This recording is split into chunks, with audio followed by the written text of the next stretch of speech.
Alrighty, here we here we are on episode whatever the fuck of the Seven Deadly Sins. Uh, Second to last episode, covering it's the last few arcs. yeah, it's the Chapter, last like regular episode, but we're gonna do a bonus or whatever. yeah, next week we'll be reviewing the new movie Cursed by Light, which should be coming to Netflix in about a week and a half from when we're recording, Yeah. and we'll also be given a little roundup at the end, like what we did with Black Clover. But here we're covering the last few arcs of the manga, the Demon Lord arc, the King of Chaos arc, and the Epilogue arc. It's the Demon King arc, Mike. What the Demon fuck? King, Demon Come Lord, on. Demon Chauffeur. Who the fuck cares? What is wrong with you? Get it right. What chapters were those again? 307 through 346, which is the final That was chapter. it. And in the anime, it's episodes 13 through 24 of season 4 or 5. four, 5. five on Netflix because they count Signs of Holy War as a season. Ah, So yeah. gotcha. Um And yeah, yeah, you that's it. you were not a fan. Well, I liked the Demon King arc. Yeah, That was that was fun. fine. The King of Chaos arc made me want to do things to myself that would get me removed from the internet. Uh, well, we'll cross that bridge for when we come to it. For now, we're winding down from the Holy War. We're starting this chapter in a comfy place. We're starting out with the Gil Thunder trio just kind of hanging with their GFs, except for fucking Forever Alone Hauser. Yep. They're chilling. Dreyfus and Hendrickson are hanging out. It's very chill. Gila and Jericho and Gila's little brother of odd naming, because for some reason in the official manga translation he's called Dale when that's their dad. His name's Zeal. I mean, come on. With the program, It he's only was the just most a important character. weird translation kind of thing. I don't know. Yeah, he's the most important character. You gotta catch this stuff. Or maybe he changed his name to honor his dead father that we all care so much about. Supreme Deity Zeal and Demon Lord Mead. Come on. It's Ha! right there in the page. True. Oh yeah, and they run into Matrona and Gerard, and that little fairy dude, Pura. They're That all guy. hanging. Yeah, They're gonna go party, and we even get a little scene with Hawk hanging out. He's all upset, and Bon and Meliodas are able to sing that song, that lullaby from Wild to him, and like he doesn't really get it, but he for some reason recognizes it. It's just a really cute, fun little chapter, That you made me know. cringe, but yes. We needed this Yes. we really needed that, and yeah, they're all heading over to party at the Boar's Hat finally. It's Yeah, reopening. for like the Dang. 30th time. They Yeah. always party at the Boar Hat. Come on, Yeah. find another bar, guys. What the Come fuck? on. Well, this is the only bar on top of a chaos deity, so That's true. slim pickings for a better place. Yeah. Yeah, and in the manga, it's this nice big, like really just bringing the feels, double page spread showing everybody just hanging out. Even the king's there. Yeah. It's Uh, it's real cool. Like it's actually drawn nicely too. There's like not really any shading, but it just looks It nice.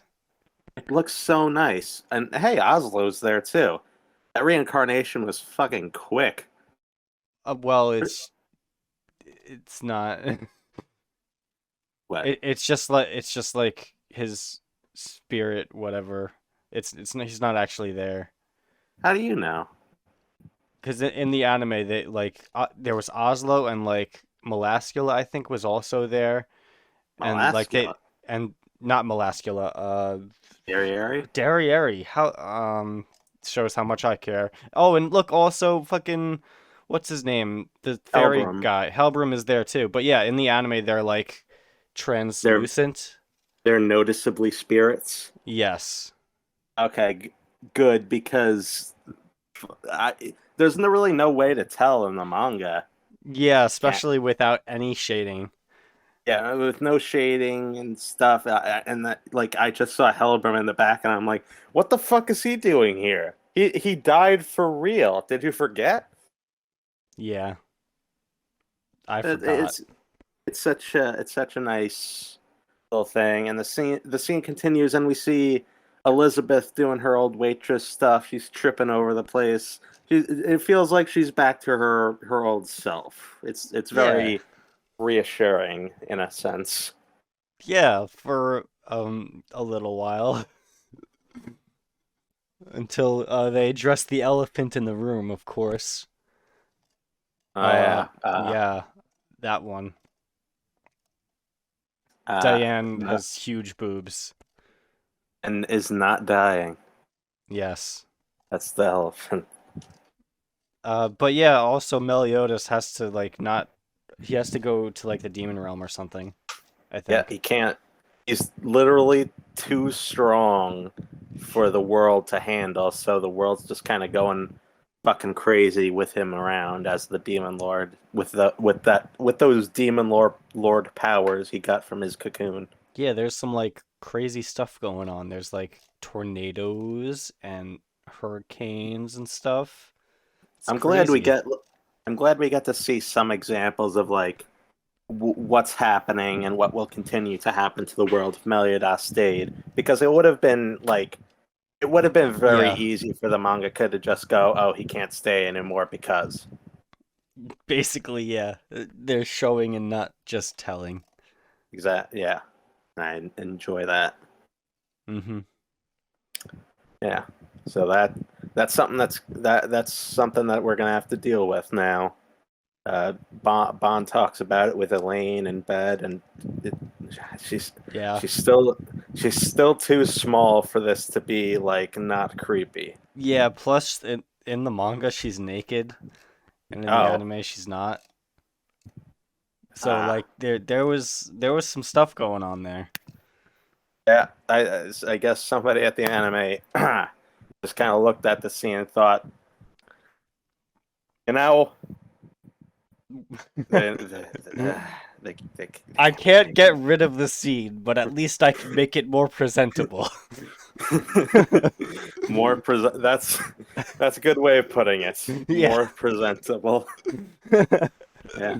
Um, but there So actually are a lot of like moments like if you just like go through the wiki and look at like all the episodes and see the anime and manga differences, there's a lot of times where characters were added clothes and stuff in moments yeah, where they didn't in the I, manga. I remember that happened back in season one during the Visal Fighting Festival. In the anime, her clothes remained like unhurt except for when Hauser kind of fucked them up with his twister. But Yeah. I remember in the manga, she was like steadily growing out of them and was basically naked by the time Yeah. uh, like she grew back to full size. Like classy, but the classiest manga around. It's Shout not the out. least classy. Nope, nope. And I'm sure we'll get to the works of Hiro Mashima one day on this show. Yes. But for now, we're continuing on with this, and since the Boar Hats reopening for business again, they're doing some stuff that they used to do earlier in the series, like going out and hunting for ingredients and stuff. Yeah. We Because the we series fi- is over. yeah, definitely. We finally get some kind of reaction to King's new form from Bon, and it's barely a joke. It's just him passing King by and being like, "Who are you?" Honestly, I'm glad we at least got that. Yeah, it having nothing. This is way better than nothing, but we could have had so much more. It would have been You so know? fucking funny. Yeah, Bond just has the best reactions to things. he does. He does. He's got the best reaction faces. Meliodas is like badly drawn, squishy form is entertaining, but Bond just has like these very wild expressions. I Yeah, love that it's good. when they show. So they're heading out, and they stop in Burnia, and we see it's Mead. He's back. Demon King Mead. This is the Demon King arc. So we got Demon King Mead back, baby. Yeah, he's strong. But yeah, so he's being the demon king that he is, he's ordering Gilthunder around, who is the second strongest character behind Mead. So that's how That's we know true. that he's all that. Leader of the Ten Commandments, Gilthunder. Yeah. Also, You mean the Gil is 12 up. commandments? Oh, that's. Was it? No, No, no, it's. I'm just fucking. You're gaslighting me. Stop it. If you don't stop that, I'm reporting you to Demon King Mead, which is canon to the story. If it doesn't look like it's canon to the story, then you're crazy. Well, I would prefer Demon King Mead over what we got, so. Also, Gilthunder is apparently the chief holy knight now. Well, he's not. The Chief Holy Knight is like the guy under Hauser. He's like Hauser's second in command. It was that it? Yeah, I thought. What's the name for what Hauser is? Grand Holy Knight, I think, or something. I don't I remember. I could have sworn it was just holy knights and then it was chief holy knight, right? I Uh, don't I don't know. They kind of go back and forth on it because they're saying it's Gilthunder here, but in the epilogue, our Hauser is apparently still it. yeah, yeah. That's why I think Chief Holy Knight is just like the second in command or whatever. Like, isn't that what Hendrickson and Dreyfus were like back when Zarathos was They the they were just commander? they were just like co-chief holy knights. They had the same rank. No, I mean before, Oh, like when I thought they were Zarathos was still around. I thought they were just highly ranked holy knights, like platinum, diamond rank. They barely use that ranking system. I I don't know don't what the know. highest one It's is. unclear. All we know is that supposedly Hauser is supposed to be the top, but Gilthunder's All we apparently high ranked, so whatever. all we know is that Gilthunder is under the tutelage of Demon King Mead over here. Oh, yeah. So they stop there. They get some stuff, and they also go to what I'm pretty sure is that town that was cut from the anime. Where they hung out for 3 chapters, and we met Veronica and Griamore there. I'm pretty sure that's where they were. And that guy from the first Vizel Fighting Festival is there, the muscly bald dude, for like a panel. Yeah, Yeah, I'll so just. they go to like Vizel or whatever, because Taizu is there. I think that's his name, Taizu. That would be it. Is it right?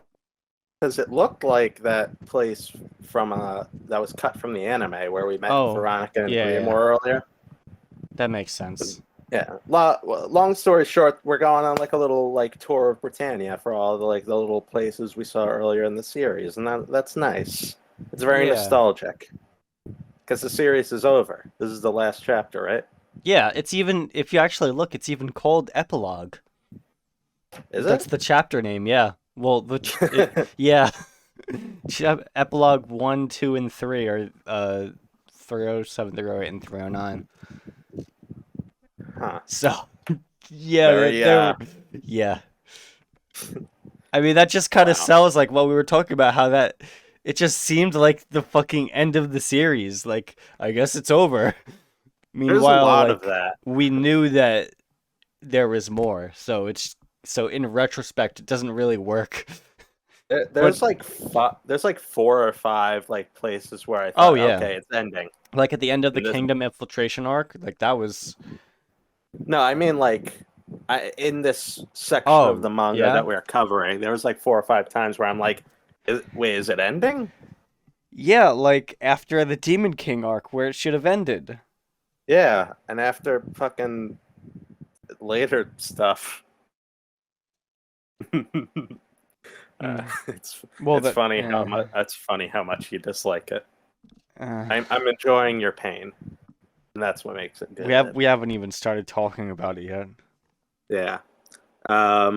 Yeah. So this whole chapter, it's giving me fuzzy feels. After so much action, it feels like we're back to basics. Yeah. Especially that group piss. That's back to basics as if there's ever was.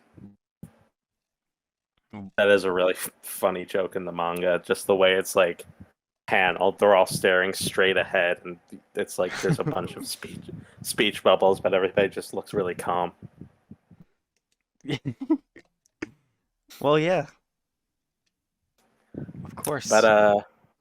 yeah, the girls are back at the Boar's Hat, just kind of like talking, having like a little picnic, and they end up just like talking about like Deanne's talking about like relationship stuff, and she ends up saying some stuff about Elizabeth and Meliodas, and that's how and she starts like breaking down, I think, and that's how like we get onto the subject of like, yeah, Meliodas is gonna have to go back to the demon world now. I kind of like how this whole like little thing where everybody actually knows what's going on, but they're just like kind of trying to They're, pretend like it's not they're, happening.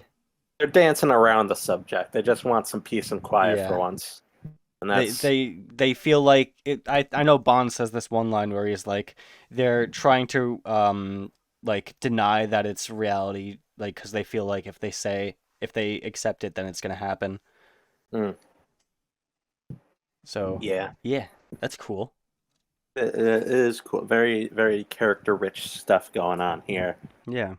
And this leads me into a question. Is the demon world different from purgatory? Yes. The demon world is the demon world, and purgatory is like it's like in between like the demon world and like the heaven world or whatever, right? Why does 'Cause Demon King hang out in purgatory if he's got a whole ass demon he, world? I think he was like sealed there or something. Somehow I don't I remember. I don't get these like alternate I get purgatory, but like the fairy world that was like alluded to in the Bond spinoff manga Yeah, that's and like the weird. demon world. I don't really get this stuff much. So they like have their own worlds, but they're also all like fighting over and want to live in Britannia. What makes And this place so special? I don't know.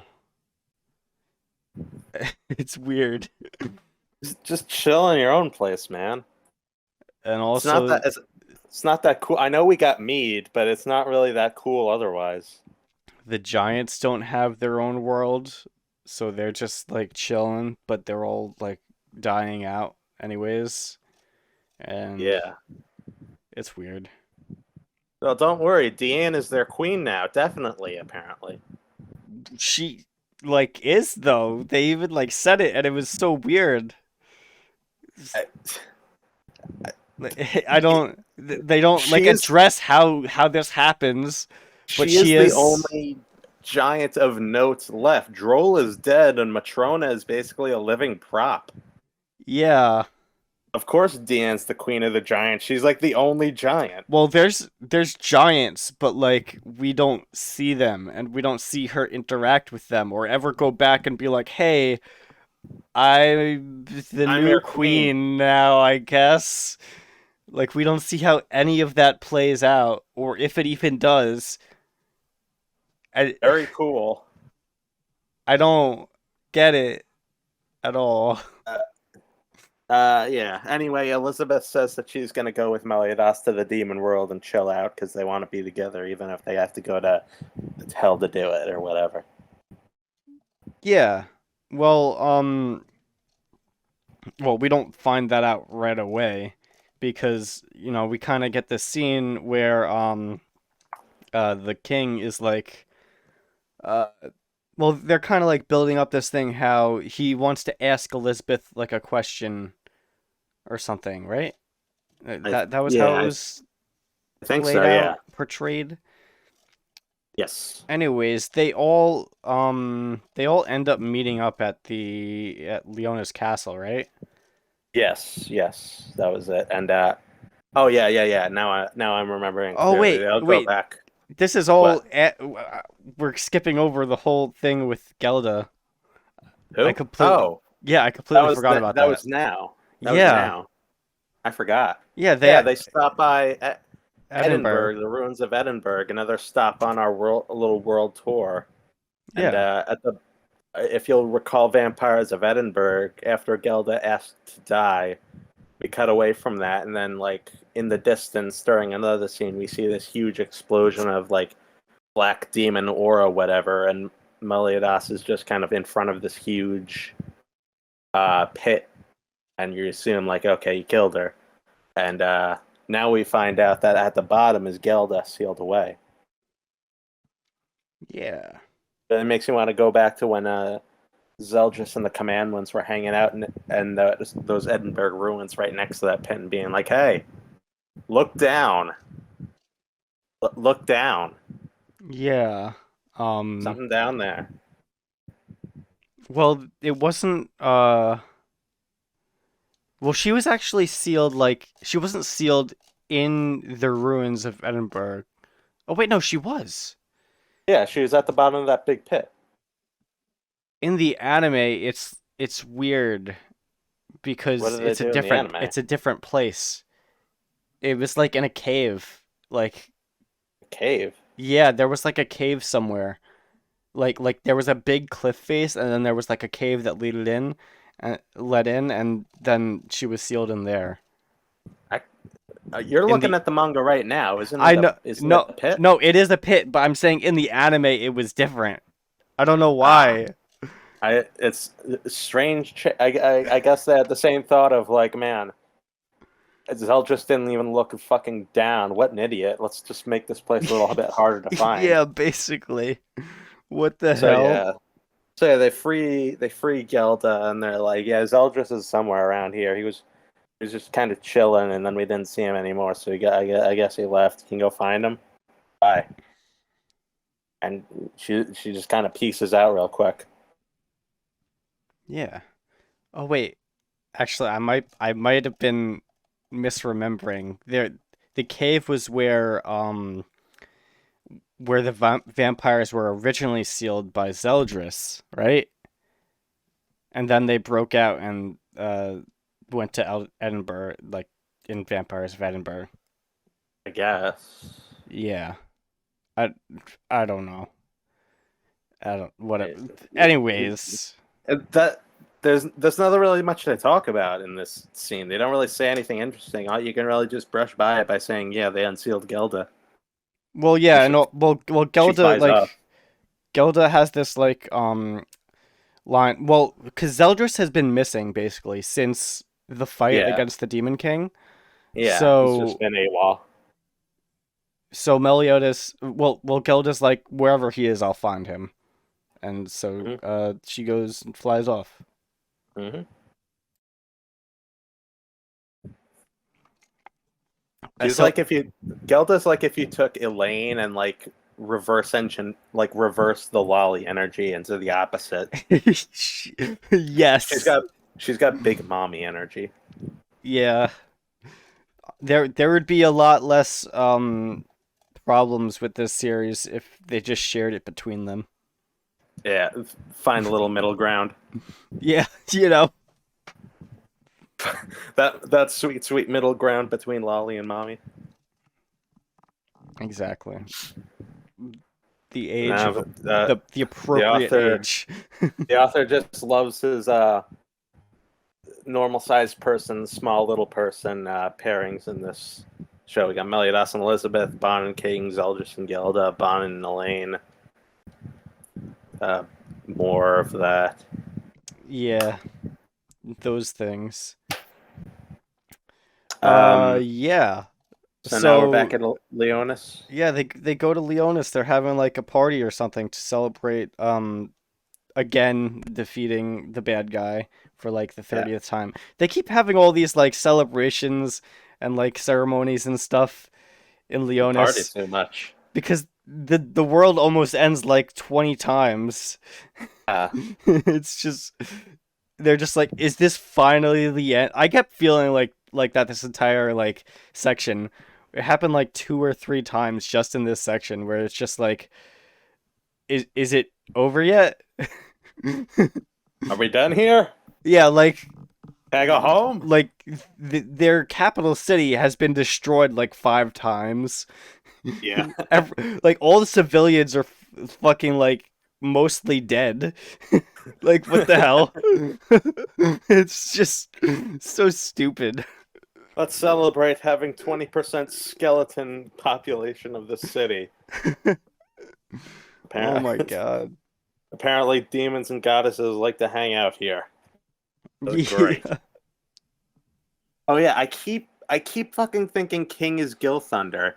In black and white, they look so much alike. Uh yeah, kinda. Uh, certain angles, it's different enough, but like, When you can see the pompadour, it's easier to yeah, tell. But yeah. But when you like from a can't, front on angle, yeah, they look pretty similar. from a front on, if you're looking at the left side of their heads, it's pretty dang similar. Um, but yeah, I think this is when Elizabeth makes her decision about accompanying Meliodas. Yeah, because the king asks Meliodas to marry her and become the king, Yeah, and because he I forget what his reasons for not wanting Gil Thunder and Margaret to be it. they both They've well been through too much. yeah well all no all of them like denied it, like they didn't want it. Oh Like yeah, they didn't. Gil Thunder and They Margaret didn't want to do it, and Veronica and they got Grimoire. to bow out gracefully. Those two. The king just says, "I can't count on Grimoire or Veronica." Wait, While does they're he actually stand, say that? yeah, in the manga, that's what he says. I can't count on Grimoire or Veronica. While they're like standing like 5 feet away. Like, wow, thanks, Dad. Oh wow, he does say, he says, and I'd be beside myself with anxiety if I entrusted it with Grimoire and Veronica with the throne. Oh my god. Very That's cool. actually funny. To be fair, to be fair, it Would is you? Grimoire and Veronica. Yeah. Muscly I, man and tomboy. I, I wouldn't trust them with a styrofoam cup of water. Knowing them, they'd find a way to both drown in it. Probably. So yeah, Bartra just asks like, "Hey Meliodas, I'm old as shit. Please become king so I can retire, and also marry Elizabeth because it's still like back in the ancient times. We got to marry off everything with a vagina." Yeah. And Meliodas is just like, "I can't. I gotta go home. I gotta go home." And Elizabeth decides to go too. Yeah. Well, Meliodas doesn't say that. Oh, oh, it's yeah. Yeah, He's Elizabeth's like, yeah, I'm just going with him, and like everyone's like, what? Nani? Huh? Excuse Excuse me, me? Nani? I love the paddle of the king. His eyes are like bulging out of his head. He's Yeah. like, what? He's got a lot of good reaction faces in this last stretch of the story, I noticed, when he's That's around. great. Barsha just spends like the last 50 chapters of this story just being pulled in every single direction of like Yeah, anxiety and worry. Like he's just kept out of the loop. Like, what the fuck is going on? Is my daughter alive? Yes, yeah. but we're leaving now to a dangerous situation. Wait, they're gone. And the one time he actually like tries to take the initiative and like do something, like make a decision or something, it doesn't work because, well, he didn't know that Meliodas had to leave. Yeah, So he's just kind of like very the cool. dumb. He comes off looking like a fool. Yep. How foolish. Uh, So yeah, Elizabeth's just kind of from there. It's Elizabeth getting ready to yeah, head off. She's only taken one bag, but it's a cute little heart-shaped yeah. bag, She so she that's gets this fine. cool bag. I'm sure nothing I bad will happen to it. Yeah, it's good. Yeah, it's good. Great way to And send her off. yeah, and I think they go off to send her off. I'm pretty sure this is nearby, like Megadozer, the giant village, that huge rock structure. That definitely won't play any role in the coming events. It kind of looks like that. I don't know if Is that's. it close? I don't know. It just kind of reminded me of that. I forget what it actually looks like, that village, but they're way out in the sticks. It's a place Yeah. Merlin found that like Oh, I see what you mean. it's a place Merlin found that's like an easy place to open up a Yeah. door to the demon realm. I think the idea is that they went like as far north as possible, which I guess is like close to the end of the world or something. Yeah, this is a Apparently. flat world. This is a Yeah. flat Earth. Well, Seven Deadly Sins takes place on a flat Earth. They're at the edge. probably. They're gonna throw Elizabeth and Meliodas over the edge. Yeah. As you Yes. do. Oh yeah. It's not just the Sins and company. Bartra and the sisters are there at Elizabeth's goodbye too. Yeah. They want to see her off and Yeah. happily. It felt like their bond with her, their familial bond with her got forgotten a lot, especially once Elizabeth's like memories start returning. So it's nice that they're seeing her off. So Yeah. so they all get set. They're all waving goodbye. Meliodas gives a little wave goodbye, and holy shit, Elizabeth is dead. Oh yeah. That happened. You freaked out. I I really, remember. dude, in the anime, it was crazy. There was like, it had the awesome, like, the cool OST. You know Right. that song that plays in the Kingdom Infiltration arc when Elizabeth unlocks her druid powers and Oh heals yeah, everyone.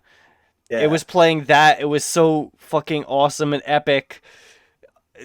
And then like literally this record scratch fucking boulder comes out of nowhere. Elizabeth's fucking dead. Everybody like has grief, like horror, like strewn on their faces. Like Yeah. what? The There's manga is blood. the manga is equally abrupt. I think it's Oh like my god. a full page spread of Meliodas waving goodbye in the foreground with Elizabeth's walking away in the background, and then you turn the page and there's a giant boulder where she was standing crashing, and Meliodas has this oh fuck look, and so does everybody else. And the last page is him calling out her name, and you see at the very edge of the boulder her bag's there, and there's a little splatter of blood nearby. It really does look like holy shit, she just died again. Yeah. Yeah. It even that panel where Meliodas screams, I'm so like I can't believe he passed up the opportunity to repeat the fuck panel. Remember the one where he screams Yes. fuck? Yeah, the rage comic panel. Yeah. Fuck. I mean I mean like you think about it that time Elizabeth was just kidnapped. This time she's actually like supposedly dead. Yeah. And Like he just and screams her name. yeah, and it's not even like back then it was just like okay, it's a kidnap, we can get it back. This is like he's broken it as far as he knows, he's broken the curse on her. This may have just been like an actual accident unrelated to any curses, and she's just gone forever. Yeah. This is a great cliffhanger, both It in is manga and though. anime form. Cause like you really feel like this is the end of the series. Like this is it. Like the Yeah. chapter titles are named Epilogue. Like If oh that was my on god. if that was really on purpose, that's Of like course it was. this was a perfect like bait and switch. You really think it's ending and that the end is going to be them walking off together into the demon world to live their happy lives together, and then bam, she's dead. Oh my I god. I'd read the next week if I was reading weekly. Yeah, you want to know what it says to be continued, so you're like, okay. Well, Imagine- let's see what happens. Imagine if instead of to be continued, it just says the end. And then This there's is the another end of the chapter series, anyways. guys. No, like you take like a week break, so it just says the end of over Yeah, Elizabeth's like dead blood splatter, and then there's no chapter next and week, and and the so everybody's just author like, "Is it dead? Or the is it author just over? Is she remains dead?" completely like radio silent on all social media. That would be hilarious. I would love if that had happened. Oh my god. That would be funny. But yeah, Elizabeth, Uh, she's alive. yeah, it continues. Next chapter starts, and like you got like a page or two or three of like maybe she actually is dead, but then It's one page. okay, it's one page, and then you flip the page, and it's like Merlin teleported her out of the way. She's fine. She's just Yeah. got a little bump on the noodle. She's bleeding from the head, but it's fine. Except in the anime where she's just pristine. Yeah. Right? Yeah. Which was weird because okay, so at the end of the last chapter, you saw the panel where it shows her Her, bag and the that blood spatter. there was a blood splatter.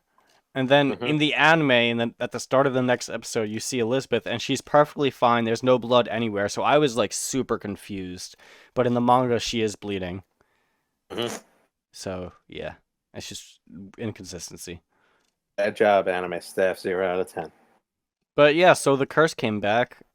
Um, Uh, yeah, how'd that happen? Dang. I don't freaking know. Meliodas tries to destroy it again, but it just comes back again. Well, And their assumption is that it's that way. It's happening because the Demon King is still alive and kicking somewhere in this world. yeah, And it's a good thing that they're correct because that's not the reason why it's happening, but they are correct in it that state. should have been. It's but they are correct. The Demon Lord's still kicking, but how? Um, we cut Well, because away. they didn't kill him like for real. They just They kicked just him out kind of of Meliodas' body. That's all. well, they left the commandments to just like wilt away. That too. They also just were like, "Oh yeah, the commandments. Let's just leave those there. Nothing bad will But yeah, happen." we cut away. We get a POV shot from some unknown body, but we know it's the Demon Lord in it. He's looking at Cusack, and he's like, "Good job, fucker." And then we get a little Yeah. flashback explaining what happened. Apparently, Male hitting nameless first demon Centaurio man knocked them out for the proceedings and also split them back into Chandler and Cusack. Yeah. They weren't Very, dead. very convenient. But I yeah, think that's like the second or third time that they like were killed and but actually weren't killed. mm. So, yeah. They're lucky bastards up until now. So yeah, Yeah. they're up and about. Cusack kills Chandler so that Cusack can take all the commandments and give them to Zeldris. That's who's He that's who's serves Zeldris. yeah.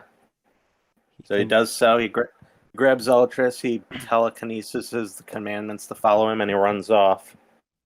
And he starts working on getting those commandments into Zeldris, so Zeldris can be the Demon King. Zeldris is too fucking unconscious to really do anything about it, even though he doesn't want it. And he gets those balls up in him. Yep. He Cusack inserts Zeldris' father's balls into Zeldris, and Zeldris That is becomes his correct. father. That's right. Yep, that's how it works. And then Demon Lord kills Cusack too. Yeah, so now they're actually dead. Yeah, Maybe. perhaps. I don't know. They, You gotta read Four Nights of the Apocalypse to yeah, find right. out. I Oh, was just gonna say like they Cusack and come back. Chandler arc. There's like yeah, there's like an old guy that looks like Cusack, and it's gotta be Cusack, right? No, it's Old Mead. Yeah, He grew rapidly. yeah. So yeah, the Demon King is still alive, inhabiting Zeldris' body. It looks all right, but also kind of bland. Uh, Yeah, he does look kind of bland. It gets cooler looking later. In his final version of being in Zeldris, when he's more mature looking, I think he looks pretty cool. But for now, Yeah. he's just kind of, you know, Buff Zeldris, but a Zeldris? little bit. But it fit like 20% edgier. Yeah, Let's say 20%. that's it. Yeah. That's the So approximate number. yeah, so that's what's kicking. What happens next? Because I forgot. What is going on? So they're just Demon, talking about how he must still be alive, right? and Demon King Mer- Zeldris goes out and he like destroys a village or something to Is taking a test little out his walk. power. Yeah, and he gets a new outfit, Oh which yeah, actually looks kind of cool. Although his I don't his outfit looks cool. it's just more armor. Yeah. This I'm burnt out on armor after reading this Oh series. yeah. Yeah, I didn't like the armor to begin with, so some of it was cool. it was cool at first, It was but novel, like but then so much armor. it's a lot of armor. Yeah. At least a lot of it was creative and unique. At least at first. I didn't like when the Sins like went back into wearing armor for like an arc. I feel like it just kind of removed their originality. I kind of dug it, but mostly just like I don't think I would have liked it if they had spent like the entirety of the Holy War in those Yeah. armors. Yeah. But for the time that they were in them, I enjoyed it. Especially Yeah. seeing like King and go through a new armor that's kind of reminiscent of their old one, but like contoured to their normal selves. Yeah. Anyway, Demon Lord does a thing to make He summons an Indra. yeah, Indra or whatever it is. and I think it's Indra. Uh, Uh, remember the thing from the movie? There was a giant Indra monster. that what I just know Indra from the flashback arc. Monspeed and Derriere Yeah. were gonna like turn themselves into one Well, there's like different I levels. Yeah, different levels, I guess, of Indra, where like um any demon can like any like upper level demon can like revert to like their primordial selves or whatever, which is Indra. right. And then I guess if they like if they like live in that form for like thousands of years, they like just become like an even more like Crazy looking one. crazy looking beast. And that's That's kind of like pretty. what we see here. And also there was That's one in the Prisoners of the Sky movie. that's pretty neat. Yeah. Yeah, I'm glad we got some more Indra stuff Whatever it going is. on around here. Yeah. Yeah, so Um. they're all like, "Yeah, we're gonna go and fight it because we're the seven deadly sins." So they do, except Meliodas and Elizabeth stay back because Elizabeth is like, she has the curse again, and it's been 3 days since she got her memories back. So like at any moment she could be like instantly murdered. So Yep. Meliodas has to stay by to protect her Yes. Yes. Yes. because he's Yes. strong. But eventually they do just kind of leave and go out on their own. They leave anyways because they have uh, Meliodas wants to fight, and so does Elizabeth, so they just do it. And she hands off his sacred treasure to him. And I forgot that he hadn't had his sacred treasure for a long while. Yeah, ever since he became a demon guy, Ever since his fight Meliodas. with Escanor. Yeah, he hasn't had it since Uh, then.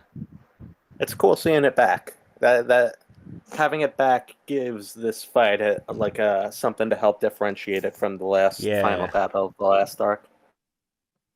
Mm-hmm. Mm-hmm. Yeah, it's cool. Mm-hmm. It's cool and all. Escanor and Hawk are tasked with going and warning the king and stuff. Yeah, because Escanor apparently I didn't catch like when this happened, but apparently Escanor no longer has sunshine. Apparently he Yeah, gave it to Mile permanently. I thought that was that's like a temporary thing. yeah, that's I have that same note. I was like, as the deal was that like Mail didn't want it, so the deal Yeah. was Escanor would lend it to him, quote unquote. And I was just like, wait, he didn't give it back yet? It turns out that like his sunshine is like too powerful for his body, so if he uses it again, he'll die. So that's why he didn't get it back. But I they could have I thought it explained that was back when that happened. I thought it was that like Escanor had been like kind of fucked up and coughing up blood and stuff ever since he fought Meliodas. I thought it was like Yeah. Meliodas beat him so bad that he like damaged his insides, and that kind of put him on a time limit whenever he used sunshine. Like when you're in sunshine, now that you're hurt like this, you're counting down to your death. Uh, I th- I think it was actually like explained in this section that Sunshine was too powerful for his mortal body. Right, but I thought like it Yeah, yeah, you became that understood way. that. Okay, It became that way after he got hurt by Meliodas. I just think that it's my understanding is that he's just been using it a lot more lately than he did prior. Ah, that's fair. That's true. Ever since he came So back into the story. yeah, so like he didn't really use it at all during those 10 years, and even when they were like the seven deadly sins, He they wasn't probably going did on they missions every single day. yeah they probably didn't have missions that often. Because I mean, like, when are you gonna need like the most powerful knights to like you're not gonna have a mission that requires the most powerful knights in the kingdom like every day, you Yeah, know, that's true. especially in times of peace. Yeah. Hawk goes to get his Hawk Mama to get her moving, get to the final battle, but she's just kind of vibing, kind of chilling, and she says some cryptic shit to the Hawk about like chaos and shit, and in her eye we see a silhouette of Arthur with Excalibur ran through him still, and it's very foreboding, and it's like, ooh, we're finally getting some answers about Yeah, this fucking weird Hawk Mama. yeah. At this Oh, and point, it has to do with Arthur, intrigue, and yeah, also a really cool tension because only the audience knows something's up. yeah. At this point, this like looks pretty cool. Like, I wonder what they're gonna do with this. Yeah, Yeah. crazy. Hmm. Sure, it'll be a very important part to the end of the series Yeah, that I'll enjoy. I'm gonna have some opinions about it near the end that might conflict with yours. Okay. Well. Okay, we'll have to cross that bridge when you come to it, though. Yeah. Let's do that. So anyways, Meliodas is reflecting on his history with Zeldris and how he asked Zeldris to like come with like he actually asked Zeldris to come with him like when he first betrayed the demons. Um Mm. and Zeldris was like, "Nah," because apparently Gelda had a poor constitution, so he didn't want to do that for some. I don't know why. It it can't. It's she. uh, Something to do with that cold bitch. Ice cold. Yeah, She is a so like vampire. the I guess the idea is that he wanted to go with him, but he It couldn't. would it would have been nice, but he had like responsibilities. Like he couldn't Kinda, just yeah. up and Meliodas wasn't really taking into account all of the bad things that would come from Zeldris also going, and Zeldris kind of resented him for that. Like, oh, you get to be so fucking lackadaisical about this. I got responsibilities and shit. I got a GF. I can't do this. I'm out. I got a big titty mommy GF. Yeah, dude. Zeldris is such a Oh bottom my this arc. God. Dude, every time he buries himself in those boobs. Yeah. Even in the promo art for the new movie, he's just in those boobs. Meliodas wasn't lying when he said, "Wow, you're a real tit man, Zelgus." He is. He really is. He loves it. He's It's his home. burying his face in those mama milkers. Yeah. Yeah. So yeah, Meliodas and Elizabeth are heading out. I think is what happens next. They've been heading out. Oh, yeah, but like we're They getting more of finally that. they finally meet. They finally end up in the same location as They're Mr. Demon King. the Demon King's choice of a hangout is this magic lake that's apparently like feeding his Yeah. magic power, constantly replenishing it so he can take over Zell just a bit faster. And like this is another factor to the whole Arthur subplot that we just got set up with Hawkmama. Like as soon as you hear Magic Lake, and I think they even like go Yeah, into it we've more heard too. They about it. talk about a Lady of the Lake. Well, they You talk. know, like They mentioned it like back when Arthur's like whole his deal was being Excal talked about. yeah, earlier, like when he first like used Excalibur. Right, and I They think here is like they're given like a little like this magic lake. I heard it was like a thing. I don't think so. I don't E- think they e- mentioned that. Either I, way, you hear Magic Lake like a chapter or yeah. two after you see that little foreshadowing with Arthur, and you know, like, okay, this is gonna play into that. It's connected. Oh wait, yeah, it actually is like on one of the cover pages. It's like, yeah, this is that same lake. Right. Uh So yeah. yeah, nice choice of a locale. It helps the story. This locale. It's all coming together. Uh, Yeah, you know, so for what's supposedly being like framed as being like just as bad as each other, we sure aren't getting a lot from the whole supreme deity. I'd have liked some kind of yeah, villain you would team up, think. to take out Meliodas and Elizabeth, just like back when they got their curses, just to show like, oh, it's not about some kind of blood feud. It's about staying in control as gods. Yeah, that was like, yeah, that would be pretty cool because like we kind of get this whole idea throughout like much of like the series just in general that like the angels aren't like necessarily better than the demons. But then at They're the just the end it winners. turns out that at the end of the day all the angels did end up like turning But good. right. And like we only got a couple good demons out of the whole Well, ordeal. It was we all yeah, we just got derriere. most yeah, only a couple. And then the final, well, so far the final boss is still the Demon King. He's Yeah. obviously not like bending over backwards, being talk no jutsu or anything. Yeah. So Uh, what it all comes back to when Meliodas was talking about when they got their curses, and we got that 2-page spread of the demon lord and the supreme deity like standing over them side by side, handing out punishment for like going against both of their wills, and yeah, that is all you really need to know in a visual medium to come to the conclusion of, oh, they're just as bad as each other. They're equally bad people. Here we are in the Demon Lord arc, fighting the Demon Lord for the second time, and the story has really gone out of its way to go back on that and say like, no, demons are bad in general. Angels are mostly fine. yeah, and like, and it doesn't reverse on that. Like, Yeah. yeah, so I think the it's Supreme weird. Deity has some sort of involvement in the new movie coming out, but I might be misremembering. That would be cool.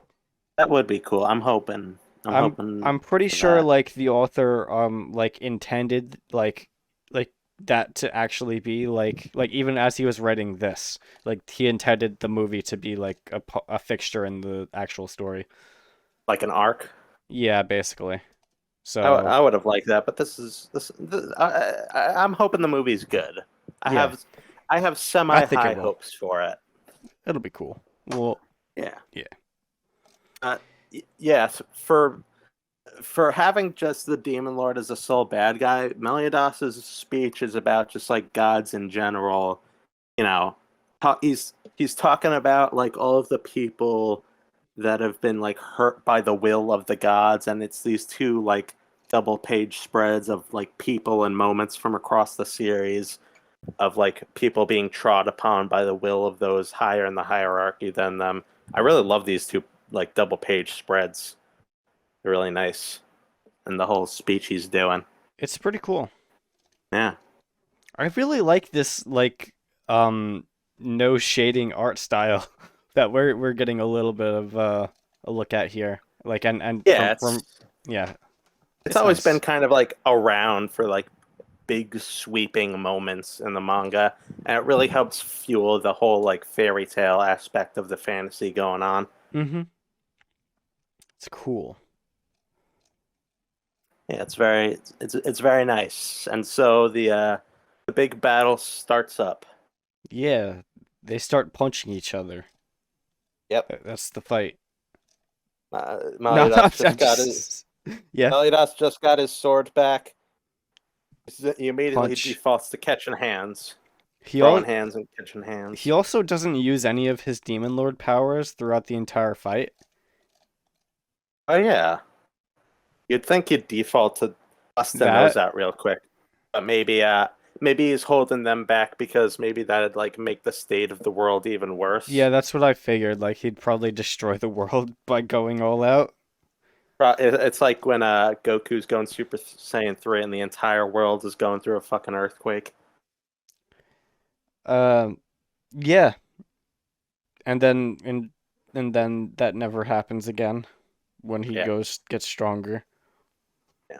Yeah. I was just in the anime. The manga never had something like that. But yeah, they're fighting. You know, just it's just some back and forth. Nothing really like to commentate about until the Demon Lord gets an idea. Oh, I know. I'll just take Elizabeth hostage. That'll work. Yeah, she's the But damsel in distress. yeah, but it doesn't. She unloads a super arc right in his face. Like, yes, fuck it up, girl. Turns out Elizabeth is like OP. Yeah, fucking supreme white mage. Didn't you? Haven't you heard, buddy? Yeah, she's apparently she's called Bloodstained Ellie because Oh she yeah, she definitely. That's kills. cer- that's that's certainly something that both matches up with her characterization and what we've seen about the past and the whole flashback arc. Yeah. You Well, didn't you, you didn't need the nickname. You could have just said, "Hey, remember I am a fucking goddess." yeah, she could have just been like, "Yeah, I'm like the daughter of the supreme deity, so you know what comes with that, right?" Yeah, And that'd be it. you know how strong Meliodas is? The flip side, I'm that too, I'm that, buddy. but with white powers instead of dark powers. Yeah, but yeah, fuck it up, girl. Unload that arc right in his face. Dang. Yeah.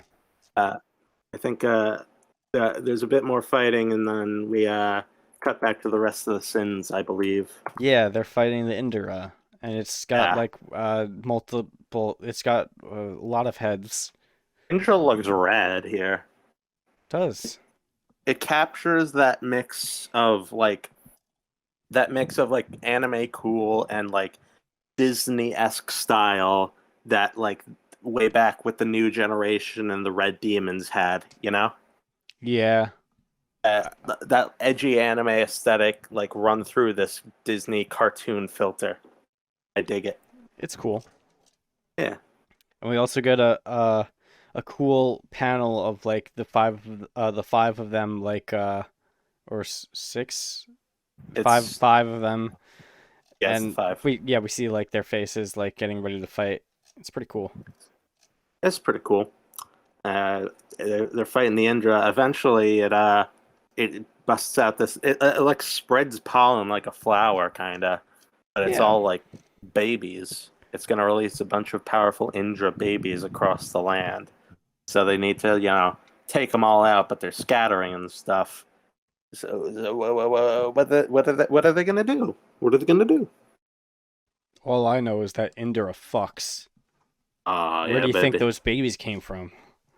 It's like a seahorse. Stork? It's a demon stork. Yes. Yes. Um, yeah, so they have to take out all the little pollen demon baby things. You guys need babies killed? It's time for Bond. Yep. He goes ahead and he finally gets his sacred treasure back, which is Yeah. what's it called again? Okay. Cool horn? Chul horn? Coolchorn? Uh, Cool, cold case? Cold case files? it doesn't even Uh, say it in this chapter. House hunters? Anyways, he gets the freaking sacred weapon back, which is his like Corchus. Corchus. Corchus. Okay. Corchus. He gets it back, and he just annihilates all of them by like swinging his nunchucks around. What Merlin had it this whole time, we find out. What Yes. fucking took her? You'd think the last battle when he showed up to fight the Demon King would have been the perfect time for it. Right? Or like at any point earlier where Merlin and Bond were in the same location.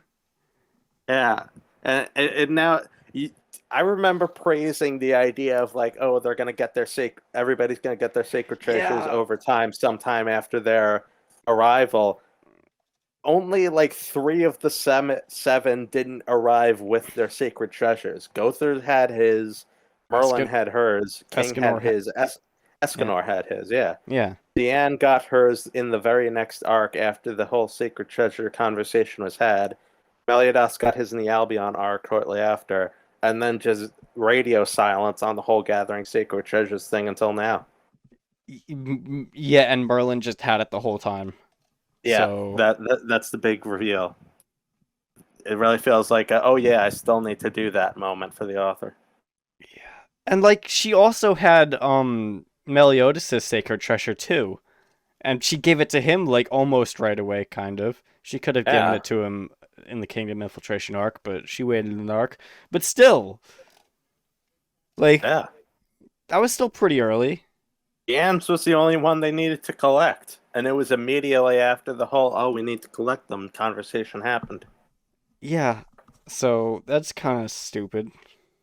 Oh well, Corchus or however the hell you say it is pretty epic, and it's got a great reveal scene taking out all those baby Indras. I forget what does it do? It's just like the regular like 3/4 staff he had previously, except better, I guess. Yeah, but Pretty like set. don't all of their sacred treasures have like a super like a power? Uh, I don't know. fucking no. Anyways, he destroys all of them but one. Yeah, one gets away. It goes to Leonis, and yeah. So these things, they were all just like destroying like a bunch of them in like one like swing, Uh, well, and wait, before we get to that, my next note is in all caps, Ground Gladius. Yeah. Ground Gladius is fucking awesome. Dan finally busts that out for like the first time since the Kingdom Infiltration arc against the Indra. Shout out to the Ground Gladius.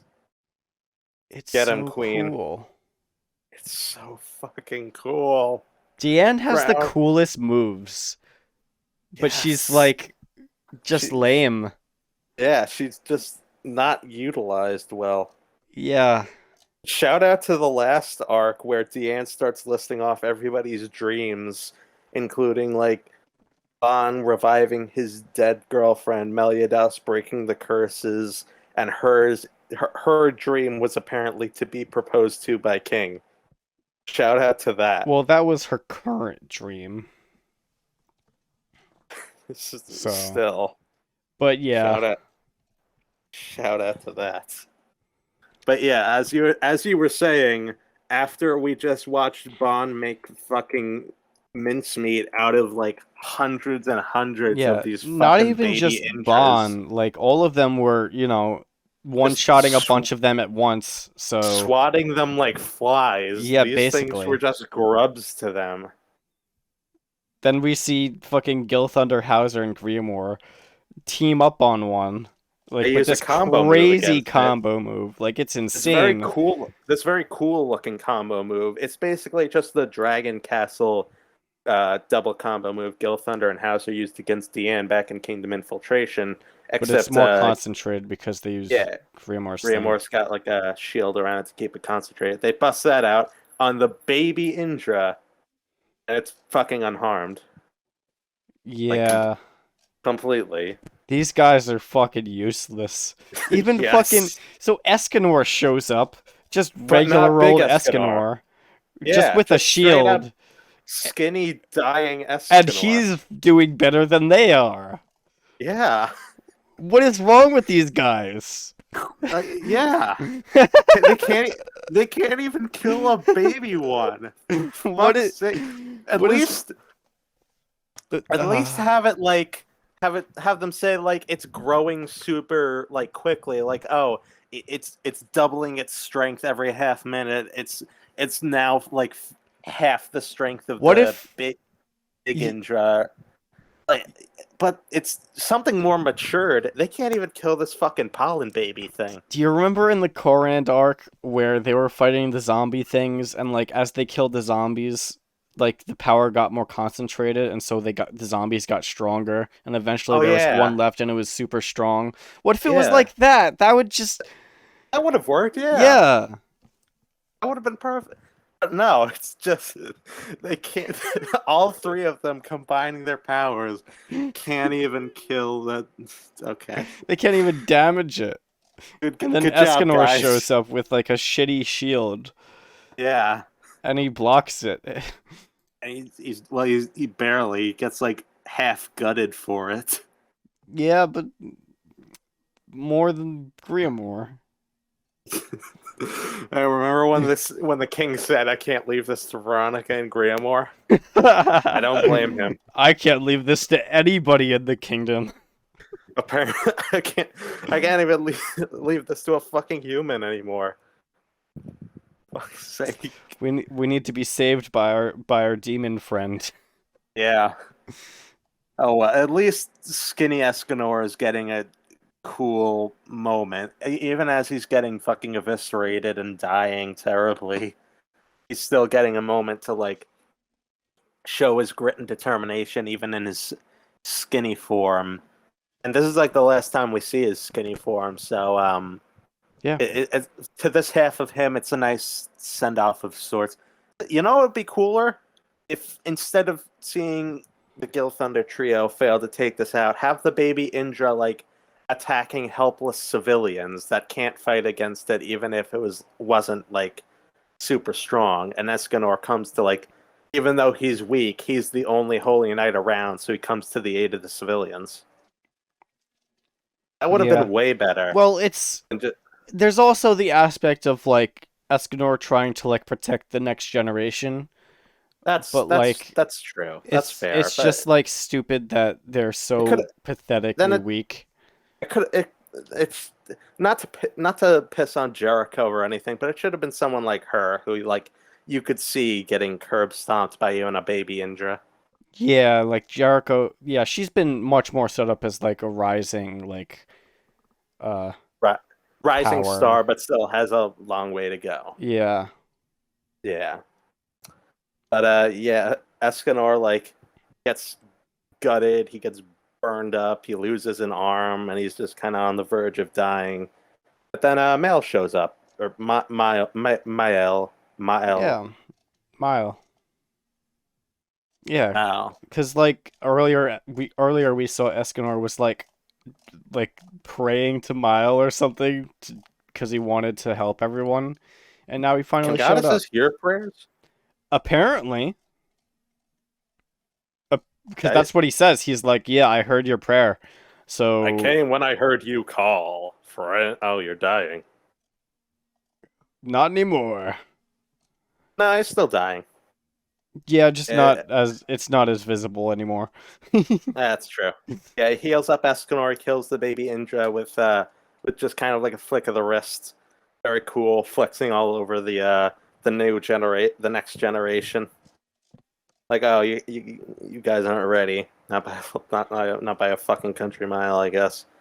And he heals up Escanor, and he's like, I can't give you the sunshine. It's gonna kill you. But Escanor is like, nah, I want it. If I want to throw it anyways. it's the end of the manga. I need to make my sacrifice now. Yeah, this is the last arc. Death. Oh boy. So yeah, that's they're getting set up to go, and we cut back to I believe we cut back to the Demon King fight, Yup, they sure are fighting. and we get to see a combo technique between Meliodas and Elizabeth.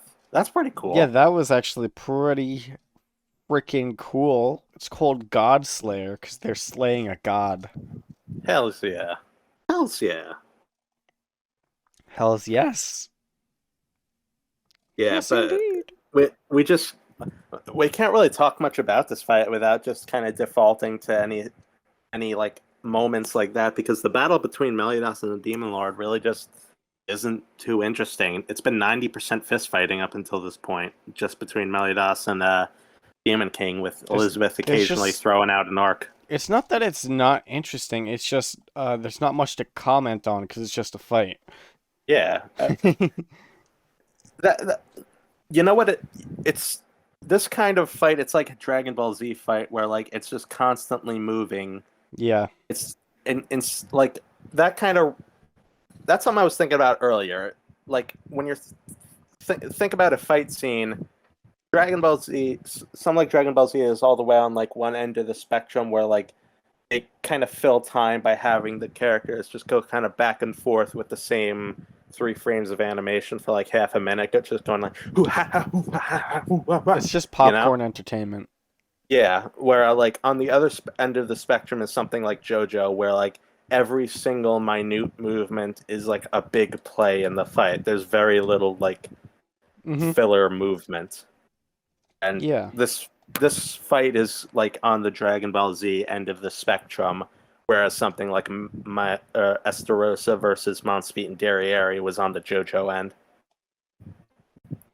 Yeah. That's my It's way of seeing it. pretty cool. Eventually we're talking about Zeldris again, and maybe it's just innerly comparing this to the whole "you wanted to become Demon King to make peace" BS idea thrown out last arc. But I find it much more believable how Zeldris just wanted like a normal brotherly relationship with Meliodas, but eventually like stopped trying towards it because he found it to be like a moot point in trying. Like Yeah, that feels more in character for Zeldris. it does. And Zeldris's body is making some changes again. Demon Lord finally starting to look a bit cooler now that Zeldris's presence has apparently vanished. The shading on it really makes it for It me, does. Yeah, and it does look and pretty it cool. and it like keeps that even though like the other characters are shaded normally at least at the start. The Demon Lord in this body keeps that shading for a while, so it really kind of he looks out of place, and I mean that in a good way. His armor actually kind of looks like I think Gother's armor. Yeah, it's got like the spikes and stuff, Yeah, it's pretty cool. like the weird bumps and spikes. He's you know what's part of it? He's matching his normal body's silhouette, and I think that goes kind of a long way. He doesn't have like the big horns on his helmet like he did in his normal body, but like he's matching his physique, and I feel like that connection is helping it along.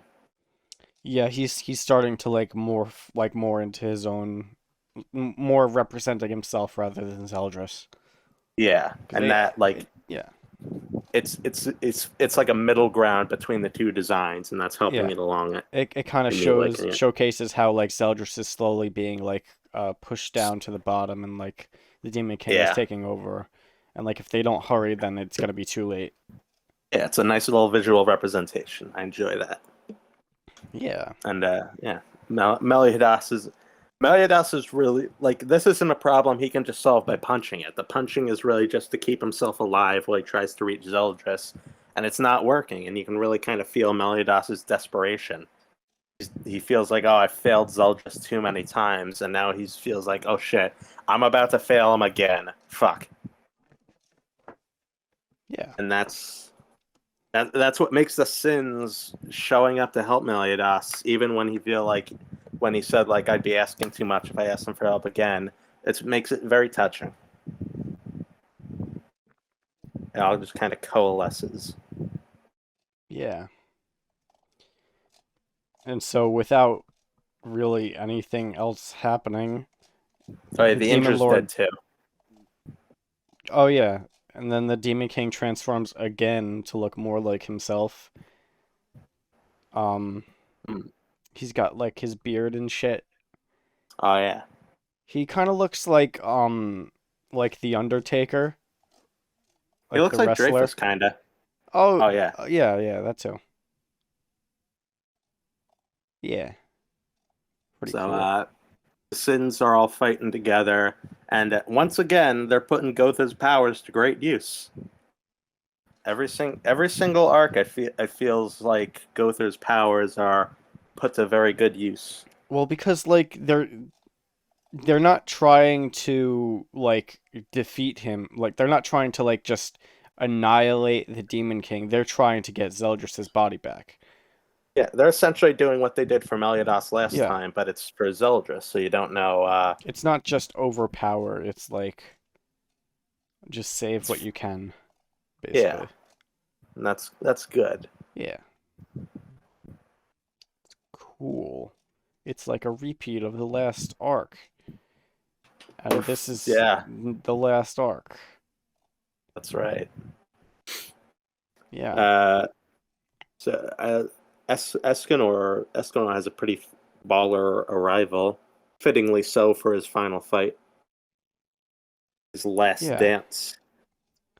Well, first all the other sins show up Yeah. to save the day. But Yeah, well, yeah. yeah.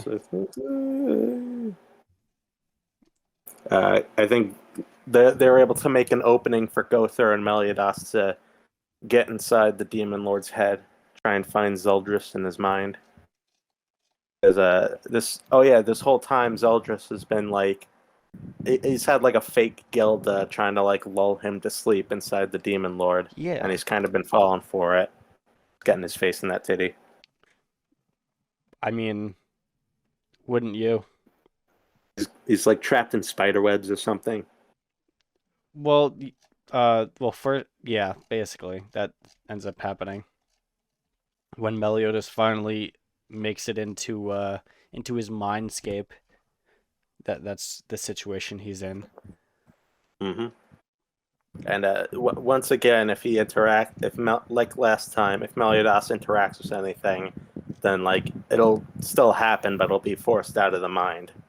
So he's got to play it cool for the time being. Wait for his moment.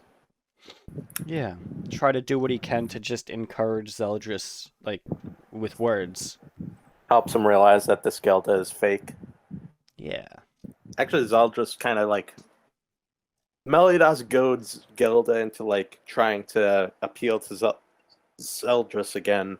But like Zeldris figures out it's a ruse because Gelda is being way too like affectionate and open with her feelings. Like she'd never go around like saying shit like "I love you" out in the open.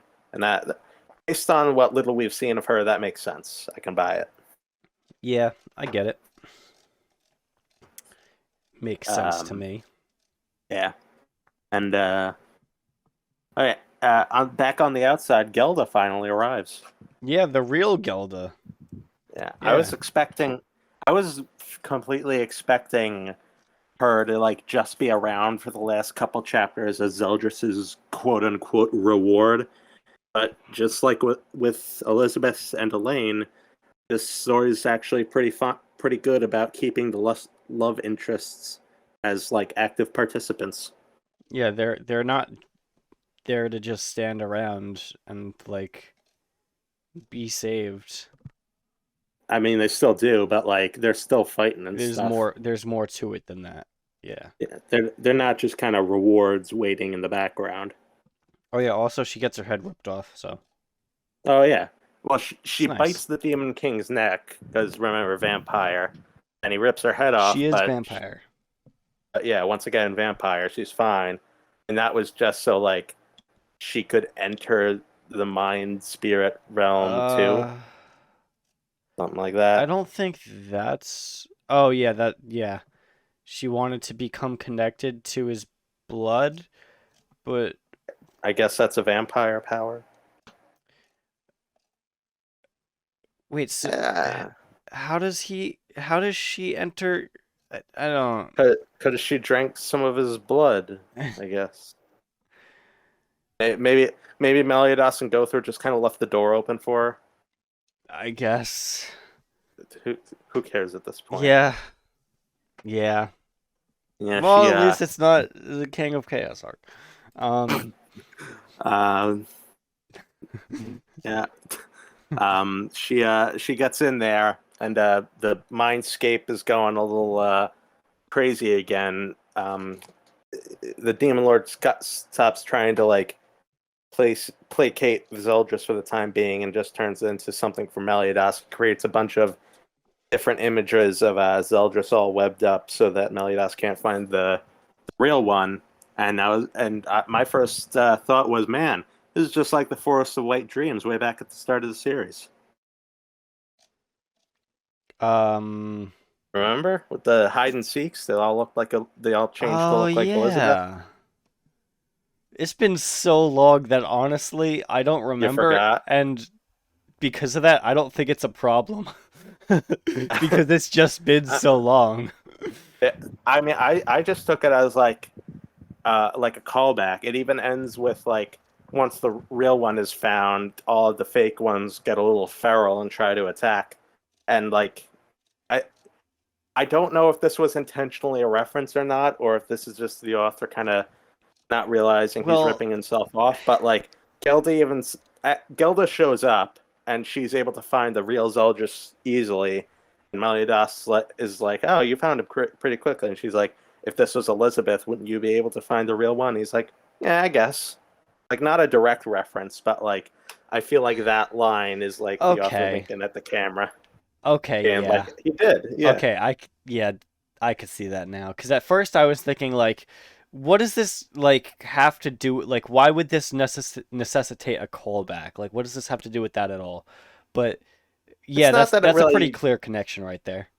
it's not really like a like it needed to exist, but Well, I like it.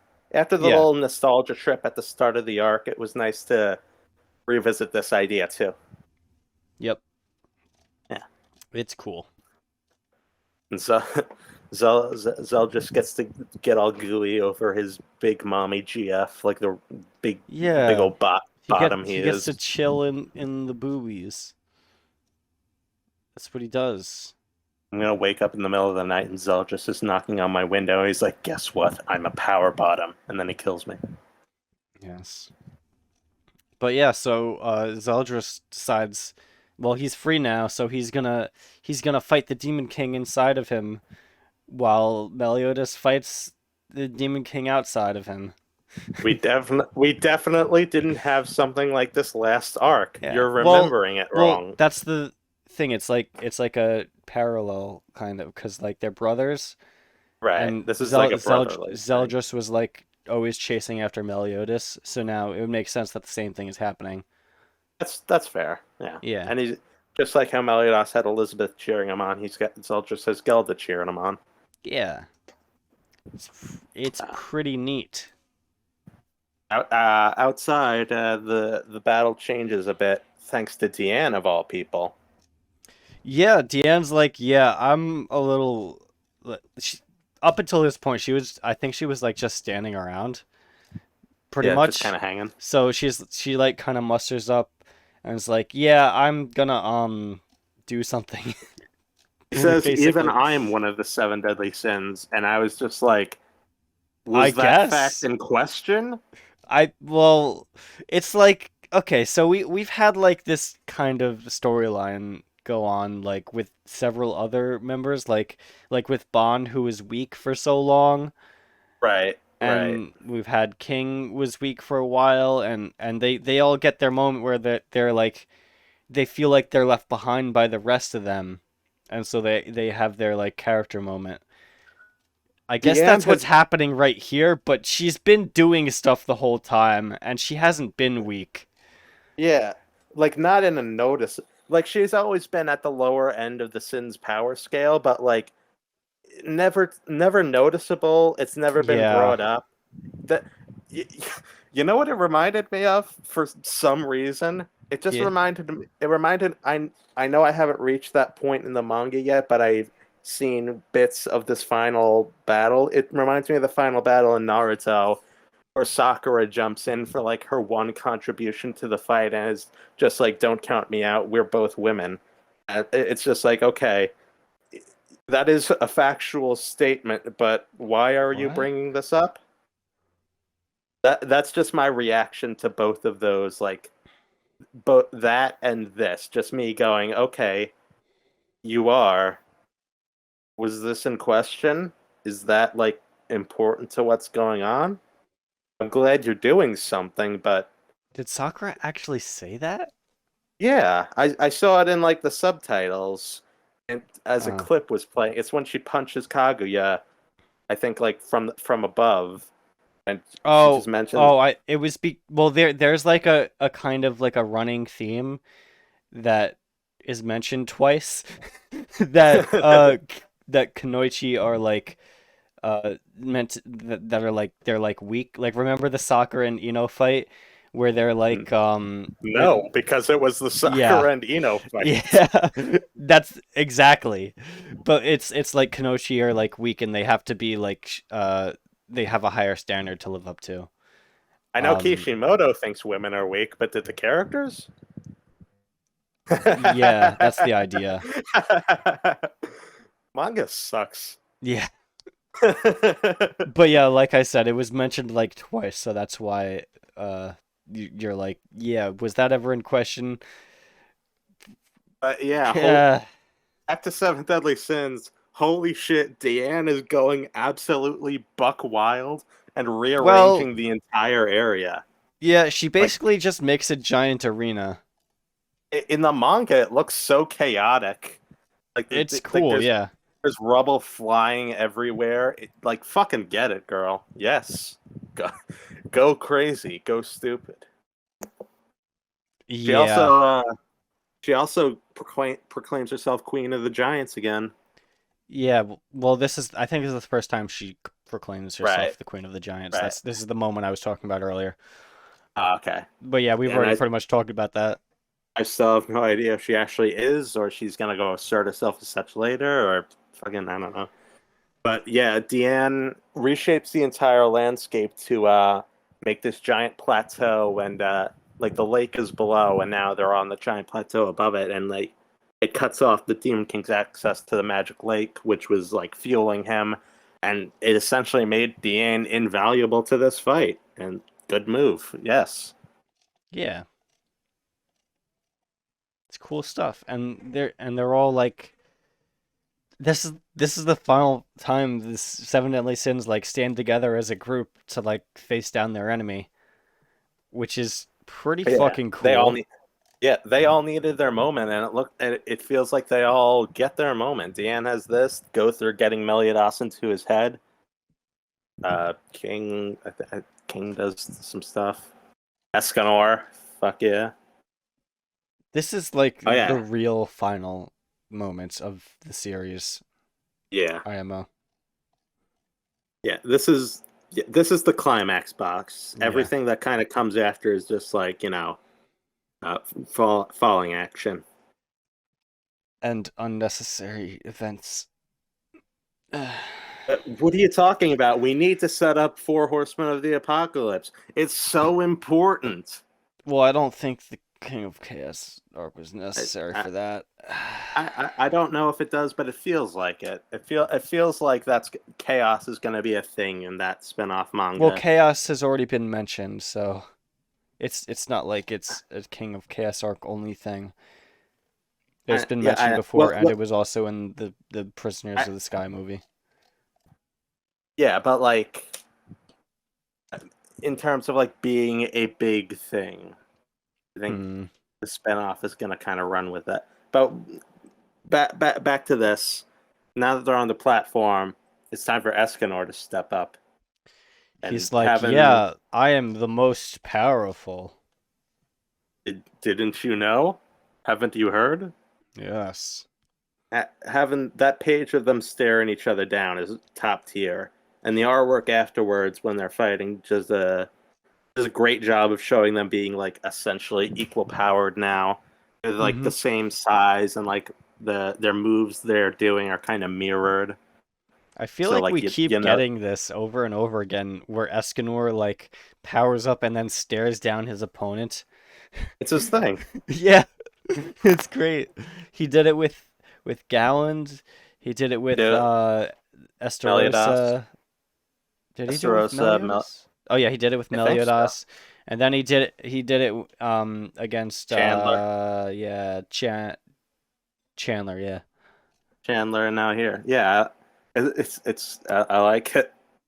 He's looking down at his foe. That's very Eskimo, yeah. And Except this yeah, time, the Demon King is just as big as he is. yeah, and that's a good way to end this like running Yeah. thing. Like every single time Escanor has been staring down at his opponent, but Well, here technically, they're Gowland was staring down at him, but he was like skinny and tall, so. right. Yeah, it's I dig it, and Escanor starts throwing down, and he starts like talking about like a promise he made in the past, and that's a segue into Escanor Gaiden. Yeah.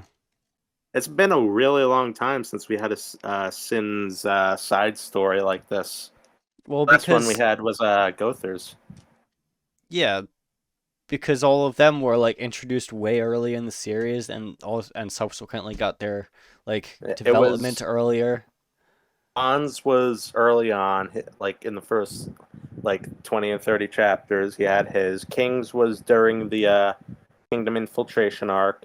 Diane's was afterwards during Albion, near the end of Albion, and then we had Gother's Gother's. was It was during the like right after the flashback arc, so like yeah, around chapter 230-ish, yeah, and and Merlin Merlin hasn't and gotten one. Merlin didn't get one, Meliodas didn't get one. Meliodas is like the main character, so he gets like a Yeah, lot of there other stuff. So his past came out in the main story, and yeah, now we're finally getting one for Escanor, just in time.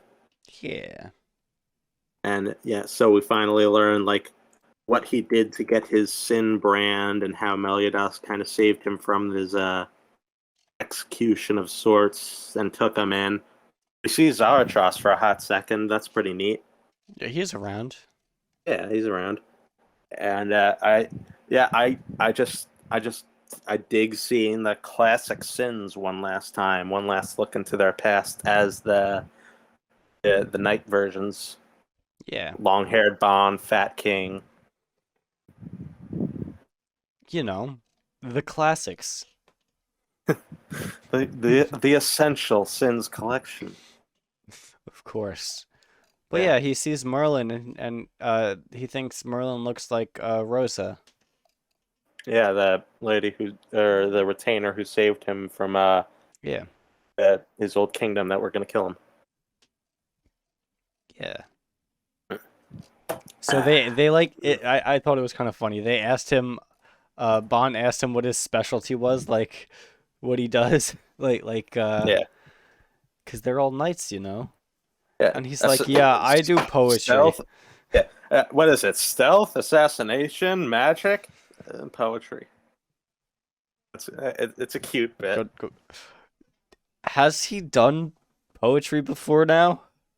Yeah, that's he's done it a bunch of times. Skinny Escanor has done it hasn't been good poetry. It's just been like, oh, we sins of seven, prideful knight. Like he's recited it a few times during like parties, and everyone's just kind of ignored him because it Well, wasn't that good. that must be why I don't remember it. Yeah, Well, also it's even back when he first showed up in Edinburgh, he was doing one. huh. He's done it a few times. Come on. I'll take your word for it. He even busts one out when he's dying. Well, I know he does it after this, but I meant like before this reveal. Yeah, he's done it plenty of times. Okay. Come on. And yeah, it's been a long time since we kind of focused in on this aspect of his character, but this guy really does a good job of reestablishing that like before the present day of the storyline, Escanor's two selves had this real like Jekyll and Hyde, Bruce Banner and Hulk dynamic. Like skinny Escanor was afraid of his big self and like what it would do, and he's essentially like suicidal about it, and Meliodas kind of hones in on it and really wants to like help him through it, and it's sweet. Yeah. That he goads Escanor into hitting him in his big boy form, and he knocks him into Bon, and he thinks both are dead, so he runs off, and like Escanor just kind of starts pounding on a mountain. Do we know this mountain? He like pounds it into a very specific shape, and I feel like we've seen this like in like the first arc when they were like traveling around. Like I feel like this is one of the things that we saw like in the background. I thought it might have been the mountain where he set up his bar that we found him in when we found him in the Ravens arc, but it's not. I looked up that bar. It's not that. Maybe I don't know. Maybe it's just that shape to show like he destroyed it. Oh, it's crazy. There's a lot of like cool like places in the world, like very noticeable, like memorable places that I can't seem to remember. Yeah, he pounds around the mountain as like venting his anger. He like thinks about like he just wants somebody to kill him because he can't live like this anymore. Merlin finds him and he like helps him, talks him through it. And he's like, "I'm sorry for killing your friends." And then Meliodas and Bon walk up and like, "Who'd you kill?" He freaks out. Yeah, he's like, "Oh God, zombies!" But there's it's essentially to show him like, yeah, we can handle being around your big boy form, so chill with us, and he does so, and that's when he makes his vow to himself. After that like just like Meliodas put his life on, or no, wait, it doesn't end there. Meliodas like has a throwdown with his big boy self and defeats him. Asserting himself over Pride Escanor, I guess. And that's when Escanor makes his vow about Meliodas. He's like, one day, just like how you do, one day I'm going to put my life on the line if it need be for people that care about me. Yeah. And the final scene of the Gaiden is Merlin taking Escanor to the capital of the dead. We're back here too. Yeah. This whole arc, we keep revisiting things from like the start of the series. It's pretty cool. Yeah, and he's there to get some closure with Rosa, show her that he's like, he's made something of the life she saved, and that he's gonna keep on living it. It's very sweet. It's pretty cool. It's pretty neat. Pretty cool. Oh yeah, also Meliodas used his demon form against Escanor. Oh yeah. That was cool. That was pretty neat. And so back to the present, Escanor is throwing down. He was in the one, but his time ran out before he can do anything lasting. But his power kept up at that height for some reason. And, oh my God, He's converting his own life force into magic power. Oh my God. Okay, okay. He's gonna die, right? I He's guess you def can Yeah, convert. that means he's gonna die, right, Mike? I guess you can convert life force into magic power. Um, yeah, that seems to be a thing. Man, Meliodas and Bond should have learned how to do that, considering one, they were both immortal.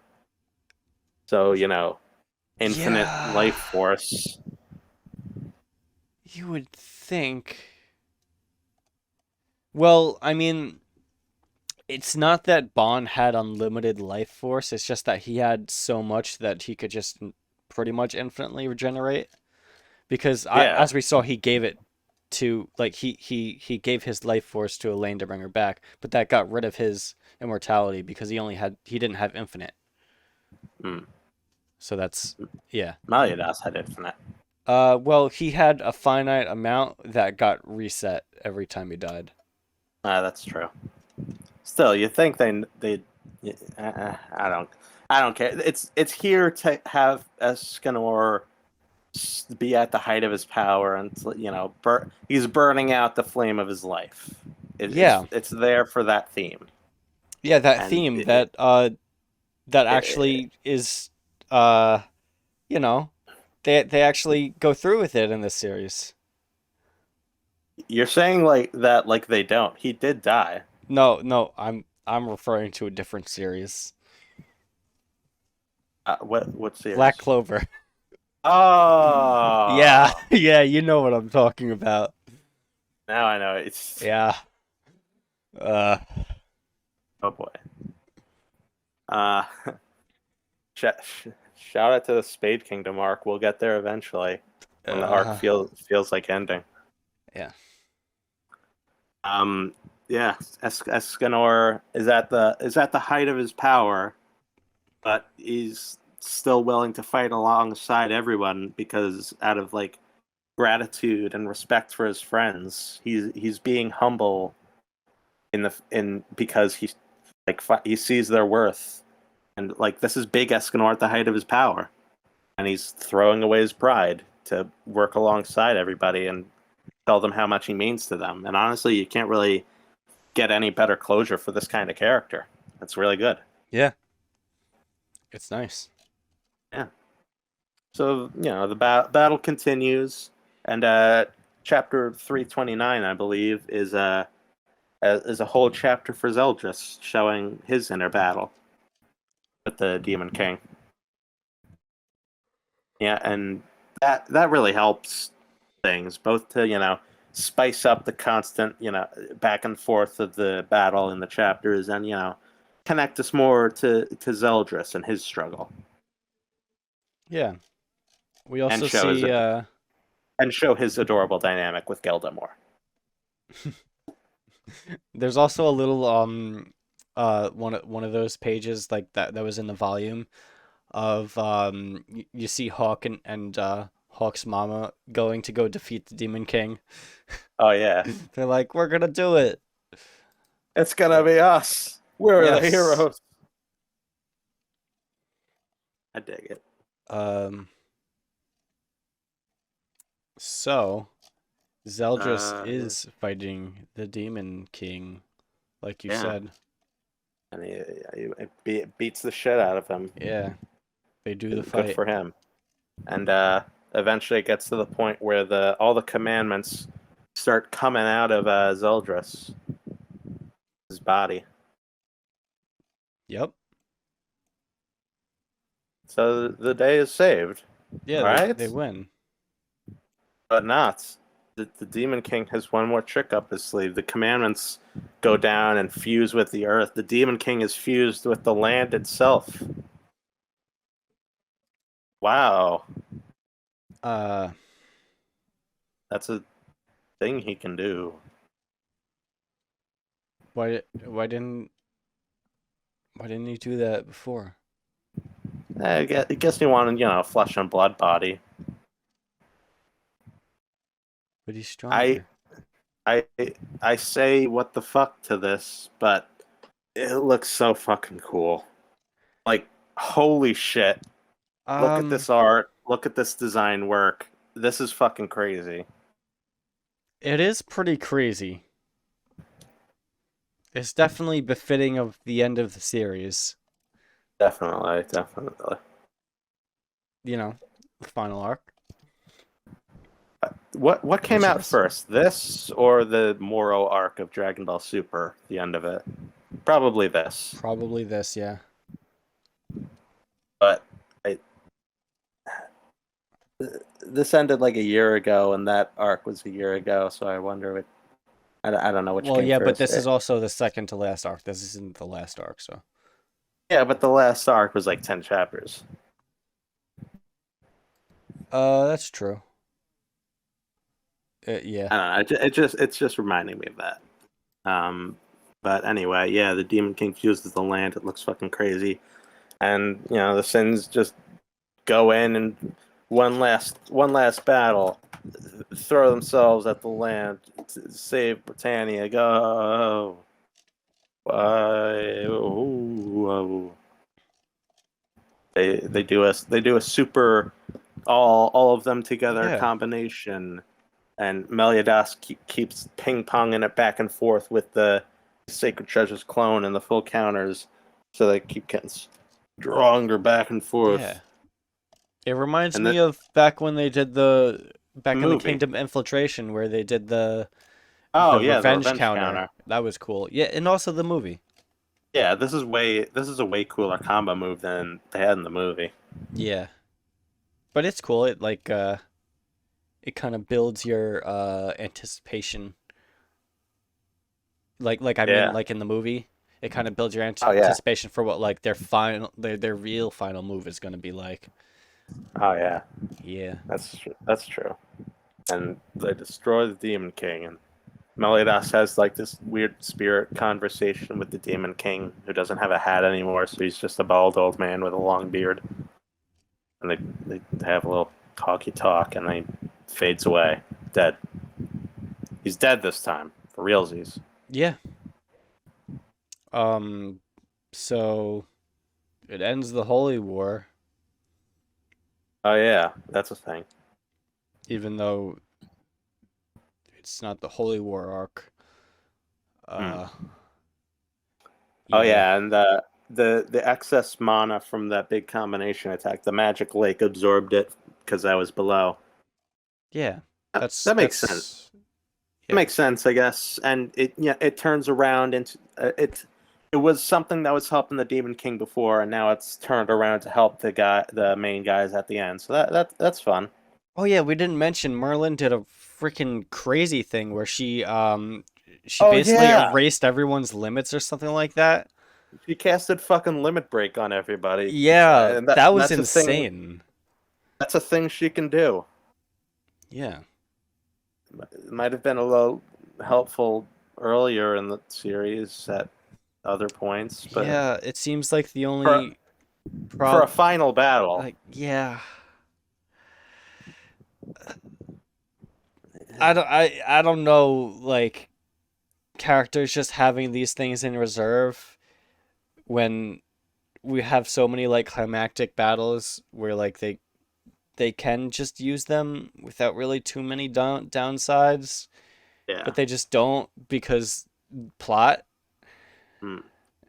That's I, that's I, not great. I, I don't know. Let's move on to greener pastures. Escanor's death chapter. Oh yeah, he Holy sh- dies. Oh my god. ho- holy shit! Just what a chapter. I fucking loved it. Escanor giving everybody like an individual goodbye, telling them like what he, you know, he has like heartwarming ones like Captain, I will never forget my debt to you, and then like more humorous ones like Bon. Maybe cut back on the alcohol a bit, buddy. And then he, his admittance that he loves Merlin to her face, and revealing to her that like he understood her better than she knew. And then she kind of like admits like, I don't love you back. I'm sorry, but she still like gives him a kiss goodbye, and like because he's all like fiery and stuff, her like the bottom half of her face gets all burned, but she like kind of leaves them like She she keeps the says like burn this to is remember Escanor by. yeah, it's To like like a give his it's life something meaning.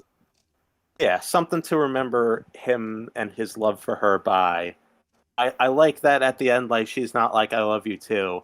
It's like very in character for her to be like sorry I don't, but it's also very in character for her to pull this just like sudden really caring thing out of her back pocket, and like it's just I love that little heartwarming moment She between basically wants them. to acknowledge him like without like committing to like anything. So, You know what I mean? something to see him off with. Yeah. I love how just throughout the whole chapter how calm and humble Escanor was too, and his big guy form, especially after the Gaiden chapter reminded us of that, that the original dynamic between the two of them, or between the two versions of them, that sort of Hulk and Bruce Banner kind of thing, where he was scared of his big guy form. It felt like his big and small forms had finally coalesced once and for all at the end of their life. Just, what a chapter and what a great character death. It was neat. Great way to I end the connected with it there. series. Oh yeah, definitely. This should have been the last chapter, or at least like Well, I would still end the keep the chapter and epilogue, then but like, yeah, yeah. This should have been the last chapter before the epilogue. yeah, pretty much. Anyways, so they saved the world again. Moving on to the King of Chaos arc. Yeah. Oh boy. Yeah, so they're all celebrating again. You know, they Having saved another the king. party. They saved the world again. Or I guess not another party. They're going back to the party that they left, I think. Or no, No, it's been more than a day. Right. Another party. Yeah, and Vivian's invited. Oh yeah. Well, she's not invited to the big party. No. The guild trio is all hanging out. It's actually like yet again, this is a really just kind of nice, chill start to the chapter of just the guild trio hanging out, shooting the shit. They're gonna go get drunk and they're trying to pick out where they're gonna do it. And Greenwar's like, "We can't do it at my house." And they're like, "Well, you hiding something? You hiding something? Come on, let's go fucking drink." And he's at the whole time they're there, he's just kind of like looking around nervously, trying to like check around for something. And eventually, it's revealed that Vivian's there, alive and well. Yeah, she shows up and she's as usual, she's insane. Yeah, But in a different way this time. yeah. It turns out she's supposed to be like she didn't sneak in or anything. Apparently, Dreyfus had Hendrickson heal her after Ludociel ran through her throat, and she's been just kind of resting up in their back room. Yeah. And okay.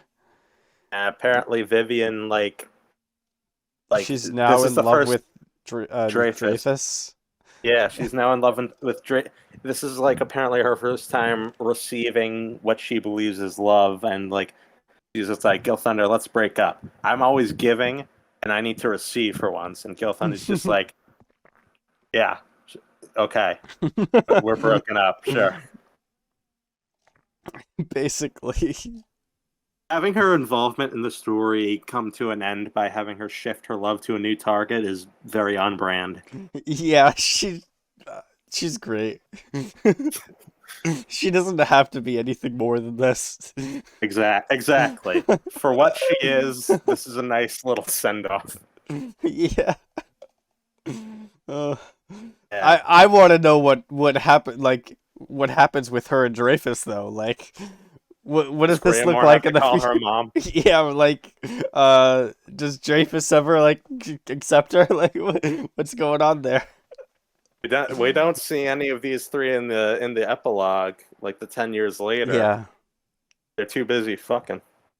Yeah, that's got to be it. What?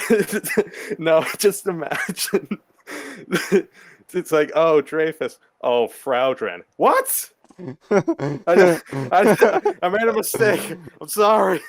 I have these weird feelings. Oh my god. Do you like the little scene I acted out for you there? Oh no. Uh, but yeah, Vivian mentions something about chaos, like when the balance has shifted, chaos will reign, something like that. And she's just like, I don't know. Merlin said it once upon a time. If you want any more information, hit her up. Yeah. You, you know, Yeah. even though the arc turns out poorly, I like how it's starting. We had that Yeah. ominous scene from Hawk's mom earlier. Merlin's guidance in the Demon King fight to like leads to the lake being filled up with magic. We know that we know from just being around her character that she's the type to like always want more. So her scheming isn't out of nowhere. So just the last arc is flowing very nicely into this arc. Yeah, that's the thing. Like, I don't think the arc is entirely unnecessary. Like, I think it could have been done really good. Yes. Yeah, if yeah. But like the This way it arc was done had just makes me like want to be like this just didn't need to happen. this arc had potential. That is going to Yeah. be my main like talking point from here on. And at the very start, it feels like the potential is being fulfilled because every major thing about this arc is being like built on stuff that happened previously. Nothing's just like, oh, now this is suddenly happening coincidentally. It's all just Yeah. it's being built. It all makes Uh, sense like that all this stuff is happening. I just yeah, like don't like the way it happens. yeah, yeah, yeah. Pretty much. So, oh, yeah, Melidas apparently gave up his Demon King powers. Yeah, so when That's he at some destroyed point. the no, he destroyed when he destroyed the commandments, he used up all his Demon King powers in order to do so. Yeah. Oh, okay, okay, yeah. So he's all good to live in the world as normal now. Everything's fine, Yeah. and that accomplishes his dream. And Deanne just kind of starts like listing off everyone's goals. Like Gother wanted a heart, he got a heart. Melidas wanted to break the curse. Melidas and Elizabeth wanted to break the curses and live happily ever after. They're gonna get to do that. King got his wings and stuff. Deanne didn't have a consistent goal, so she just mentions that she got proposed to by King as her goal. Very cool. Bond brought Elaine back to life. He achieved his dream. That was his dream. uh, Yeah. but she notes that Merlin never really like talked about her goals, and like at the end of the day, they don't know like if she got what she wanted in the end.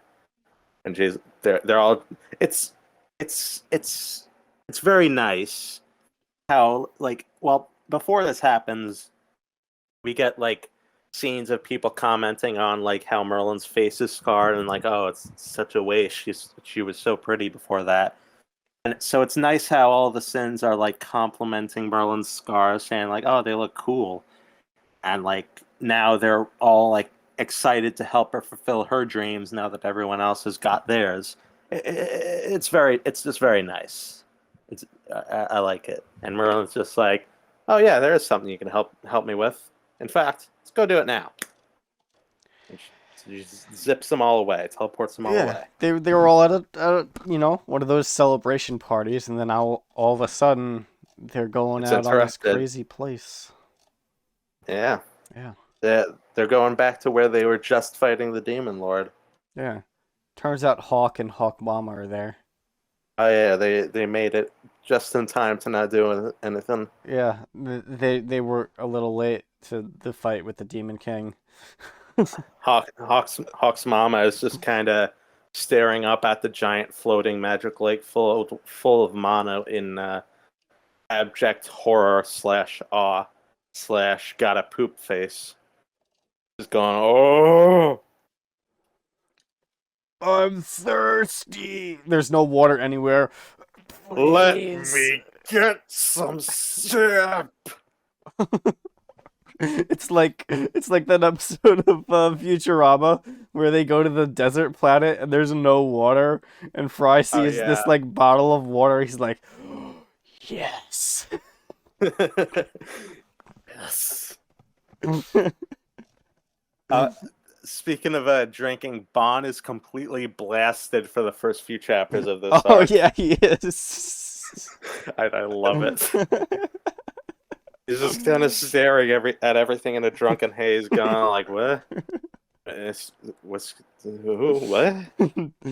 That's the best part of the arc. I would have liked it if he'd stayed drunk the entire time. I want drunk Bond's reactions to all the crazy chaos shit. Are we in a cat's mouth? You just see him like looking around, like, where are Mushroom we? buildings? Didn't that guy die? Arthur, are you a zombie? That would have been nice. Uh, anyways, it's not quite that awesome. Yeah. Um, So it's a good thing nobody said let's bury Arthur ever since he died. I think they just kind of like forgot about him. What? When Like, did he die? I know when he died, but like, how long has it been? I I'm think it's only confused. been like a couple days. Well, Yeah, they've reopened the Boar's Hat Tavern in the time since he's been dead. Were they just kind of stepping around his body while they were preparing the bar to get going again? yeah.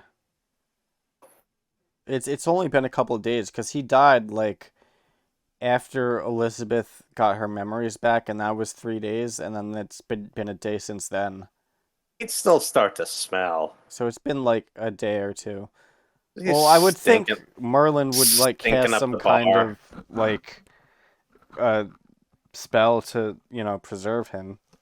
Right. She wants to buy a few more days to get her hands on a 100 gold piece gem so she could cast Revivify. Yeah. Uh yeah, let's go with that one. Anyway, his body kind of floats out, and we're getting some exposition, and things are making sense so far. Light and dark mixed together as chaos energy. Merlin has blessings from both deities, so it makes sense she'd like have this connection to chaos thing. Her interest in Arthur has been apparent from her introduction, and it turns out she wants to make him a medium for chaos energy to become quote unquote the king of chaos.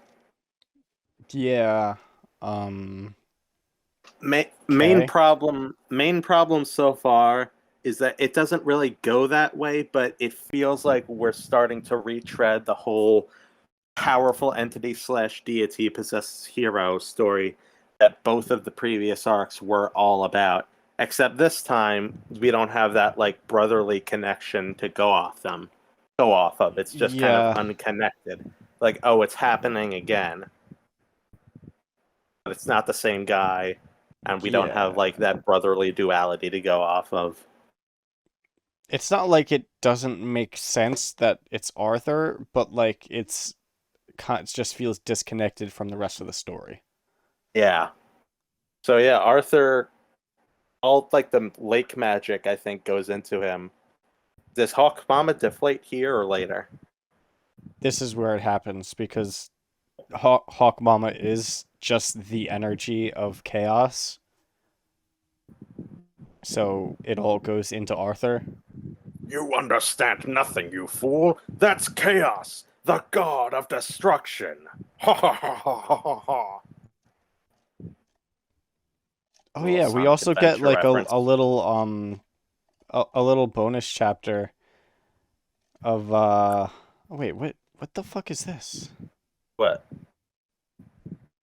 Oh, I The are you talking chapter about with the? Nanashi?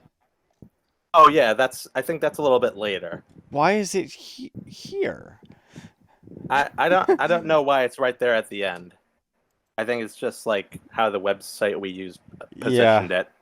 But like I think that's just a bit later. Yeah, But it is later. yeah, it's right after that, but before the epilogue starts. Hmm. Anyway, The entity, yeah, Hawk's mama like deflates kinda. Turns out she was the energy of chaos. That was something that was kind of Yeah, foreshadowed at the end of the movie Prisoners of the Sky.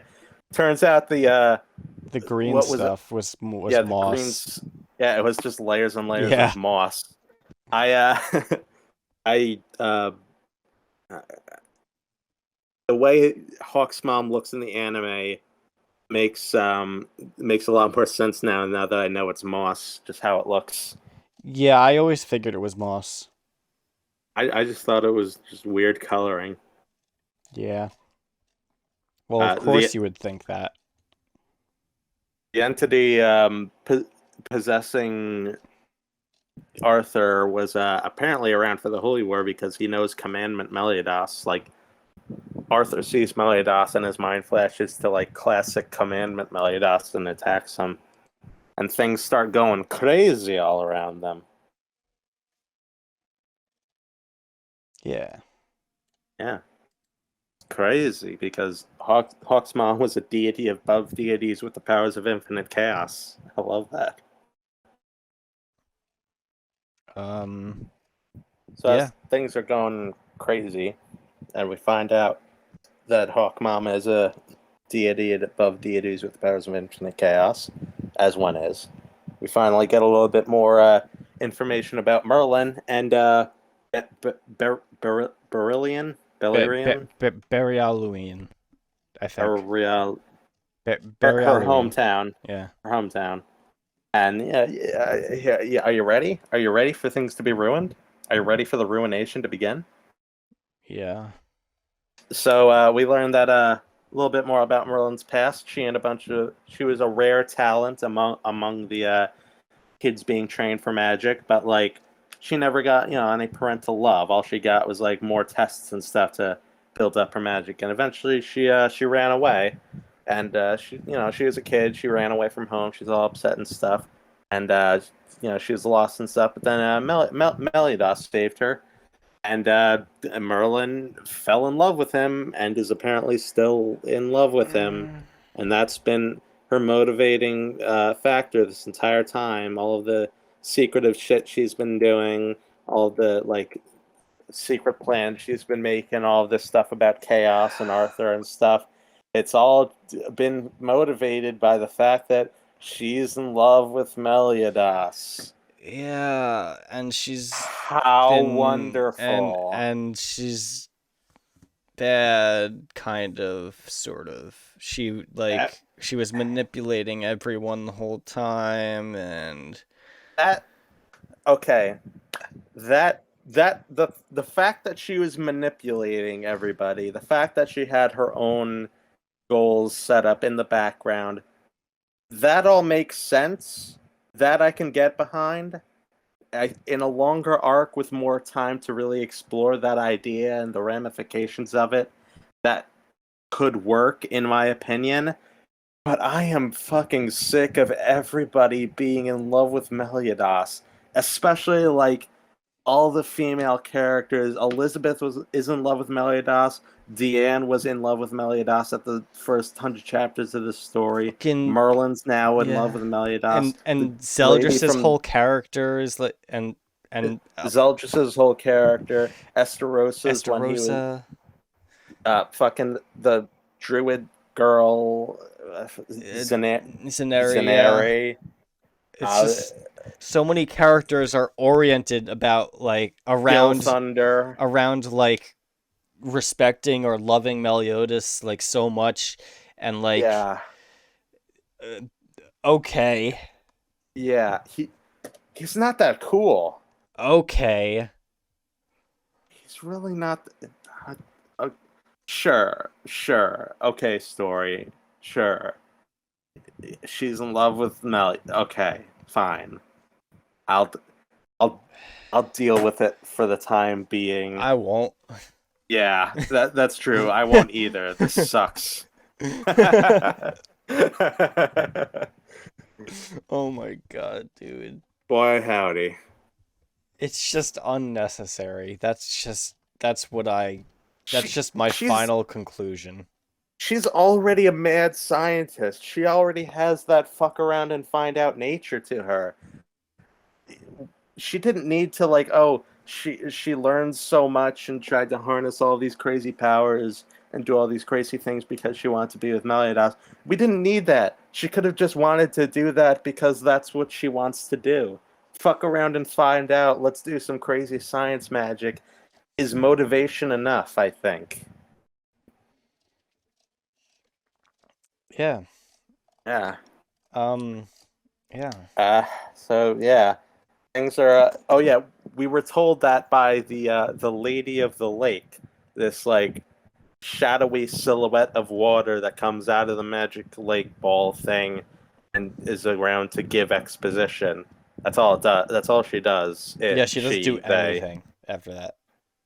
We Like, don't even see like a real design for it. It's just literally a random silhouette of a woman. Looks like Elizabeth's silhouette, you kind know of. what this reminds me of? What? Like, What's that?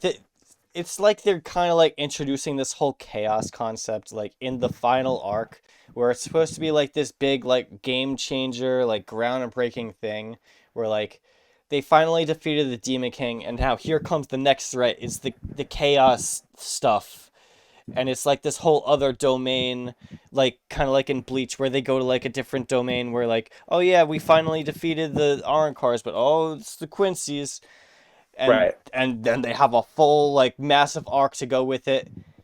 We just get this little arc and like nothing. It reminds me of That's like Naruto, where like you're introduced that's what I to was. Kaguya, and Kaguya's like this whole Right. like Right. opening into this whole other dimension But that it's we just don't, there for Boruto. and it's just there for Boruto.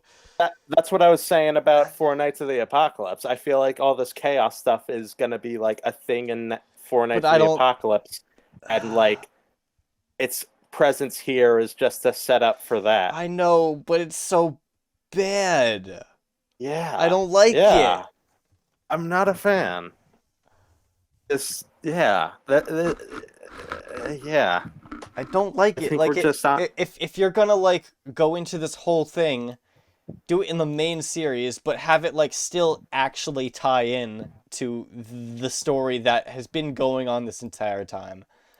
Or or end the series, and then like if you wanted to this chaos stuff to be connected to the last series, have like the characters from the Yeah. first series return, or like have a flashback arc It detailing doesn't have to be like set up in the main this. series because then it just like Yeah, leaves this whole thing open to us, to people. it's like Uh, it's just this weird like plot tumor it's stuck on at the end, like, oh yeah, also this thing happens. yeah, There's also this thing to think about for like 14 chapters. pretty much. Good on ya. I like all the imagery when Arthur's powers are going nuts. It's cool, I like yeah. I like the idea of the chaos stuff, and I like how it presents It's itself. cool in I like concept. I like Meliodas getting hit with a 20-sided die for some reason. I don't get it. Uh, oh yeah, and Kaith makes his presence known. He was just kind of hanging out in the boar's hat too, Yeah, stepping around him when they were getting ready to reopen, I guess. yeah, this whole time I've been like, what the fuck is Kaith? And now we know. He's a fragment of chaos, descendant of chaos. It's I don't know what Kaith is. it's like, yeah, it's like a piece of chaos that broke off and like tried to rebel against the King of Chaos or something, but was defeated and sealed away, and now came back to fight Arthur because Arthur is the King of Chaos, but he's weak because he just awakened to his powers, so he can actually defeat him. And That's it. Arthur just kind of found him in the Druid cave, and nothing was made of it Yeah. till now. You know what should have Well, been? yeah. You know how it should have gone? Arthur should have had Kaith when he was introduced. Like he was just Yes, like, oh exactly. yeah, I've Kaith has been with me since I was a kid. He's just Yeah. kind of like hanging This out, is my pet and that's cat. how and that's like how Merlin like found Arthur and found out like, oh, he's the medium for chaos because she saw Kaith with him. Yeah, that would have been cool. That would have been perfect. One thing that I do really like about this series, though, is that like all of like s- all of like the mascot kind of characters actually like matter and They're like they're explained like what they are. right. Like it Hawk, turns out that Faith. Hawk, Otto. It turns out that Hawk was like an actual beast from purgatory. Did you say Otto, Otto? Otto, O- is that Oslo. Oslo? Oslo, You're Oslo. thinking of the bus drivers from The Simpsons again. Yeah, that's exactly what I was thinking of. Oslo, is what's his Row name? reincarnated. Ro, and now Kaith Row is or this low. fucking chaos being. Yeah, I Yeah, dig that. it's yeah, and it's cool because like it's played off like early on, like remember when I think someone asked Hawk like what he was, and he's like, I don't fucking know what I am. I think I'm a pig. I'm a pig. Right, right. Somebody is like, "What are you? I'm a pig. Do pigs talk? I do." Pretty much, and Yeah, it's just been played as a joke this whole time. yeah. And And Kaith similar has with just been yeah, there, like yeah. a Keith had weird a similar. round cat thing. Keith was similar. Arthur Yeah, walked out, and everybody was like, "What's that thing?" And he was just like, "Uh, I don't I think know. it's a cat." And it's just been there this whole time. And there Yeah, was and then even goes, one time when the cat when he just like ate that one demon lady. yeah, he ate the little demon girl, and he had that weird look on his face when Arthur died. Yeah. My most pressing memory of Keith was right after they got out of the Druid cave and Gother's trying to pull it off of Arthur, and Arthur's just like, "Ow, ow, ow, Gother, stop, ow, ow," and Gother's just like, "I think it's stuck." Um, but yeah, none of that amusement is here. Yeah, Keith just turns into a giant. Giant cat thing? Yeah. Also, we learned his last name. Keith has a last name. Is Keith Palug. Uh, okay. I I like the design, but why is this the final boss? Yes, exactly. Exactly. Excalibur comes The, back. the, It looks cool. yeah, Excalibur's cool, but like, why is this the climactic arc? Why is this the Uh, final boss? I Why is this happening? I don't know. I don't know. Oh Why? yeah, Merlin's. I don't know how well they stick around in the anime. Probably better because they have like model sheets and stuff. But Merlin's scars keep getting less and less prominent in the manga, to the point where I they just start looking like standard battle scuffs by now. And in smaller panels, like they're not even there. I think it's just because the author didn't want to draw it. Yeah, the author not to I know being a manga artist is shitty work. They're constantly being prodded by the editors. Work faster, work faster. They got a lot of stress under. The art is just really going downhill fast in this last stretch, this last arc. That's usually how it goes. Yeah, It it's a from real my experience. yeah, it's a real shame. And yeah, so they start. Oh yeah, Keith tries to eat them in his giant void vor mouth, and he fails. Everybody's fighting. It's not even an actual. I don't know if it's an actual fight in the anime, but in the manga, it's just a two-page spread montage of sorts instead of an actual fight. Yeah, it's a little bit more than that in the anime, but it's not Even the author's bored of like him by now. it's just things happen. Yeah. And yeah, so after that thrilling two-page spread, Merlin freezes time on him and is like, he'll probably get free in like a couple dozen years, maybe a century or two. And I I don't know if the weird illusion dream starts here or after Meliodas says what he says, but I hope it This starts here because Meliodas being like, that's a problem for the future generation feels very out of character. Yeah, this is where it starts. Yeah, well, it starts before here. It starts I know it starts here, but I don't know if it starts before or after he says that. it starts But before that. okay, Before just before Merlin does the time spell. okay, okay. So all right, Yeah. I'm just making sure because it felt like Meliodas was very out of character there. Well, he wouldn't have did he say the future generation? Because from I my what I I don't remember, he I just said it's just a problem that I'll have to figure out later. that's yeah that's Because he's like going to still be around, so that's true. It just I don't know. Him putting it off felt out of character, and I'm glad that it's just that's yeah. part of the dream because I wasn't sure if it was part of the dream. Yeah, we have a quick switch over to Meliodas and Elizabeth getting married. Apparently, nobody came. You know, very nice. Then we quickly cut ahead a few more years. Everybody's dead. Elizabeth's dying now, and if this if and Keith comes back, Meliodas starts fighting Keith, and then it reveals like, oh, it was just a dream illusion thing. I don't know what the point of this was. Wait, do we What? Oh wait, this is like later. Okay. Sorry, I was behind, so I didn't I was misunderstanding where we were talking I, about. I don't know what the point of this weird dream illusion thing. If this was supposed to be another bait and switch, like, oh, we thought we were supposed to think like, oh, this is the last chapter. This series is ending real quick. I if it was supposed to be like that, then it fell flat because the whole time I was just like, what the fuck is going on? Is it ending? Yeah, Is, it mm, if I it was had supposed so to many moments where I would just like yeah, just let it all end, please. let the pain end. Oh my God. Goodness gracious.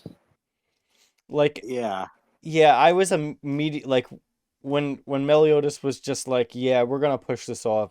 I was just immediately like, um, I hope this isn't real. I it goes to show how bad this last arc is that I was even though I was going like what the fuck is it ending? I was ready to accept that yes it was because I, yeah, my expectations had been so lower that I was like okay, it's par for the course for this arc that it ends this shittily. yeah. But in the end it was just a dream and they got to take care of Keith now. I did And like the bit where Elizabeth like died of old age. That was oh cool. yeah, That was actually yeah. pretty cool. It's neat, even though it was a dream. It's neat seeing that kind of scene play out, like a Yeah, final goodbye between the two. that was pretty cool. Yeah, it was pretty cool seeing her die. But yeah. I mean, it would be Um, even better if it was Diane, but with Elizabeth, you just gotta settle for that. So, yeah, we gotta settle. yeah, And we had Escanor, so maybe add those two up. It's worth at least one Diane death. almost. I'd say Almost, almost. almost. So yeah, they keep fighting Kaith. Excalibur goes into its final form, and Arthur kills Kaith. That's the final battle. It was Arthur's battle. This whole manga was about Arthur. It's his fight. Yeah. Um. Yeah.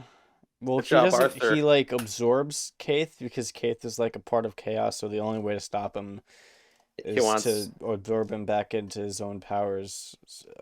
he talks about like he wants to create an eternal kingdom where everybody will have peaceful days. And Case says like that's stupid. You're stupid. And Arthur's just like, oh yeah, you think that's stupid? Well, you're a part of me, so you're stupid too. Now get in my belly. uh. So yeah, Yeah. the battle ends. Merlin goes off.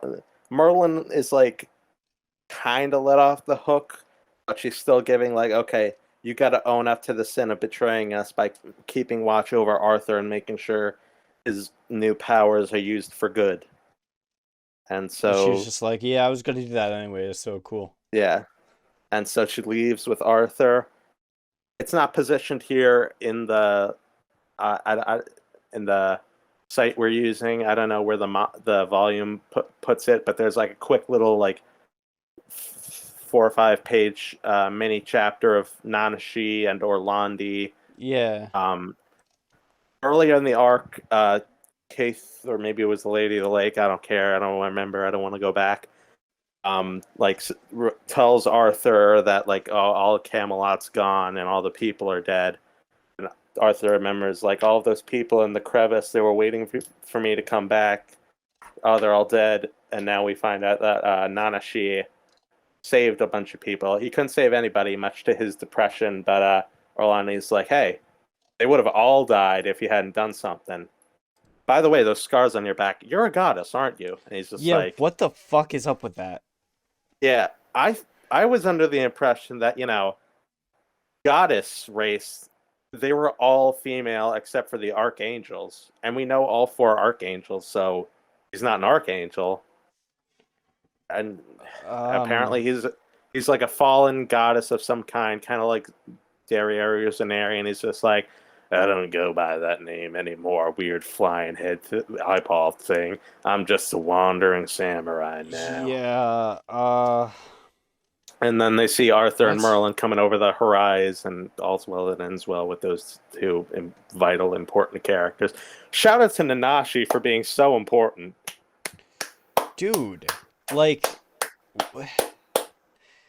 so there were a bunch of characters that were introduced in the Great Fight Festival arc. Yeah. Like, okay, so 2 of them ended up being the hosts for the Archangels, and then the other one was just a former goddess somehow. There's also some like martial artist guy that we never heard about again. Zaratros was there under like Yeah. disguise. There was the 3 assassin brothers. 2 of them died. 1 lived, and we Oh never saw him yeah. again. But yeah, so like I I just feel like The it's author just wanted a samurai character. they just introduced a bunch of characters at once, like way late into the series, and made them like mildly important, and then at the end he realized like, oh, This guy that was around guy, too. I forgot to Oh give him yeah, something to do. yeah, Turns out he's a goddess for some reason. yeah. Okay, Makes no difference at all. literally, who cares? It's Nanashi. E- Were you, what were you expecting? By the way, Nanashi means like something along the lines of like nameless or something like that. Ah, It's it's like an edgy like anime name. I see. So, yeah. So important. Um God. anyways, Epilogue time. The epilogue. epilogues. Yeah, so they all fucked. Yep. This is seven deadly orgies minus 2. Yeah. Oh, yeah, so Hawk finally went to purgatory to meet his brother. Yeah. Well, before that, everybody kind of split off. Gother kind of like is just like, I'm gonna go see the world, see what I can do now that I've got a heart. King and Diane go off to the Fairy King's Force and announce their engagement. Bond goes off to fuck Elaine or something.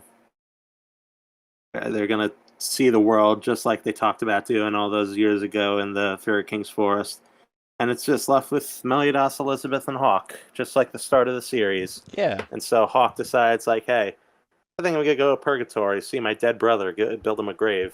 And he leaves, and they're just like, hey, does he know how to get to Purgatory? And we come back talking. He's like, I don't know how to get to Purgatory. Merlin, He teleport me prays to there. Merlin like how Escanor prayed to Mile. And she hears, I guess. Somehow she heard him. Maybe it's that power level device. Oh, yeah, that could be it. His scouter. Yeah. And she It's does so. She sends Hawk to purgatory. He has a rough go of it for a little bit, but then he finds Wild wild. alive and well. He was alive the whole time. Okay, sure. Okay. I can dig it. It's Hawk. That I didn't want. that's a good ending for Hawk. What else Yeah, did you expect?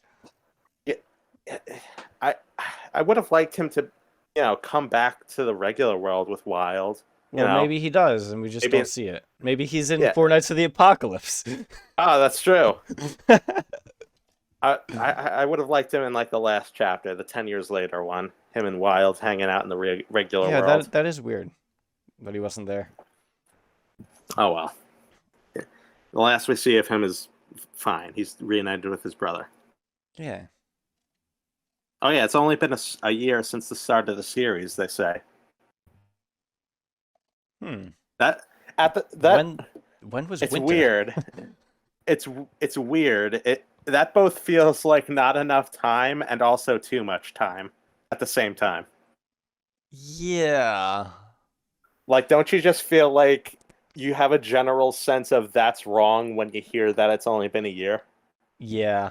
Well, But you don't. to be honest, it mostly feels like it was too much time. Yeah, that's true. But also, so much has happened. It's weird, yeah. It's just weird. Yeah. So we cut ahead in time.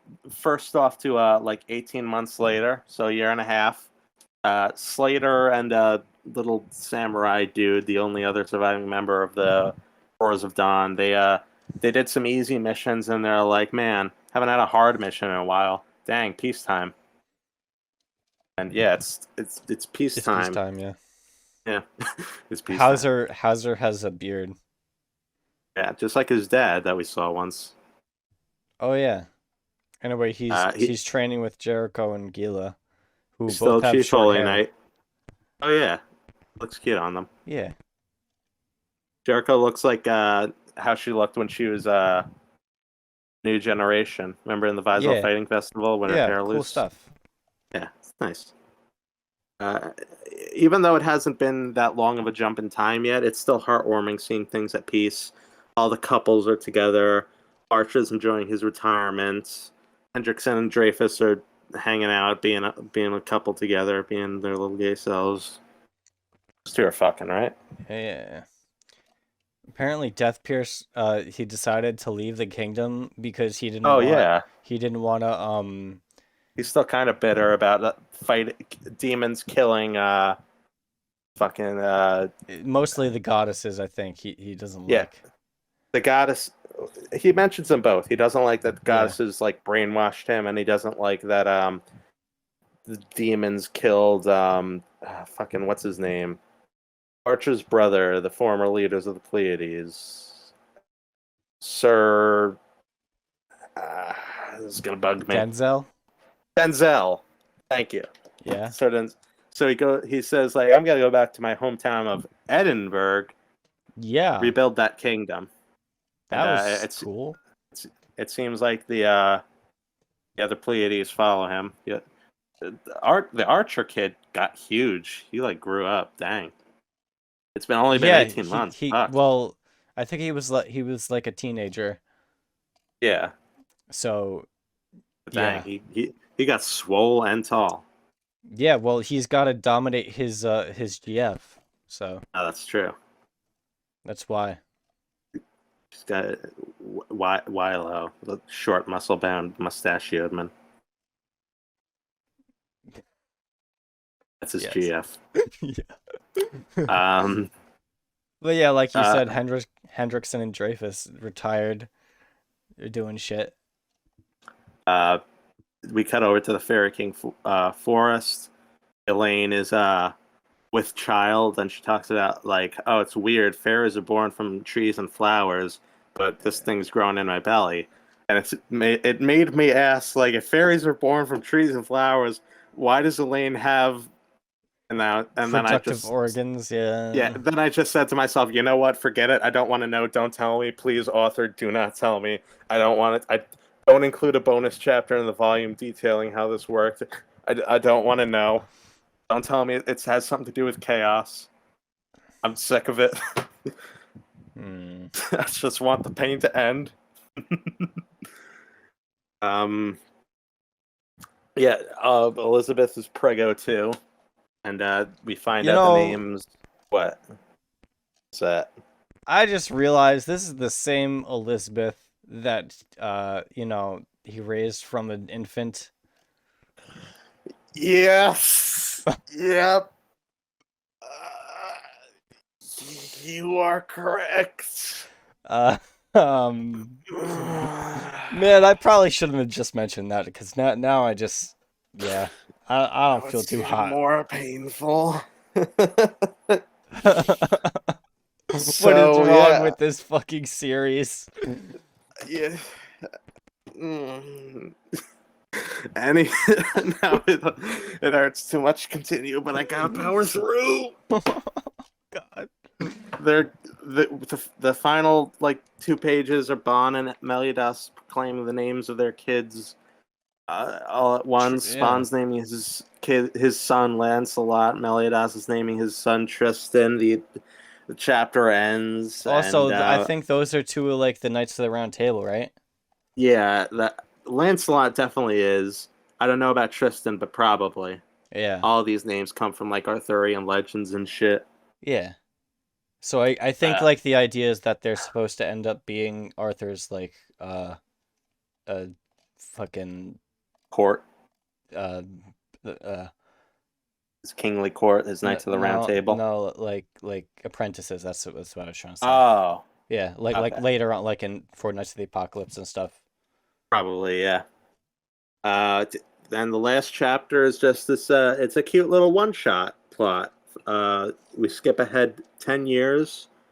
And Tristan now looking like a little Meliodas, and I thought it was a girl for like half the chapter.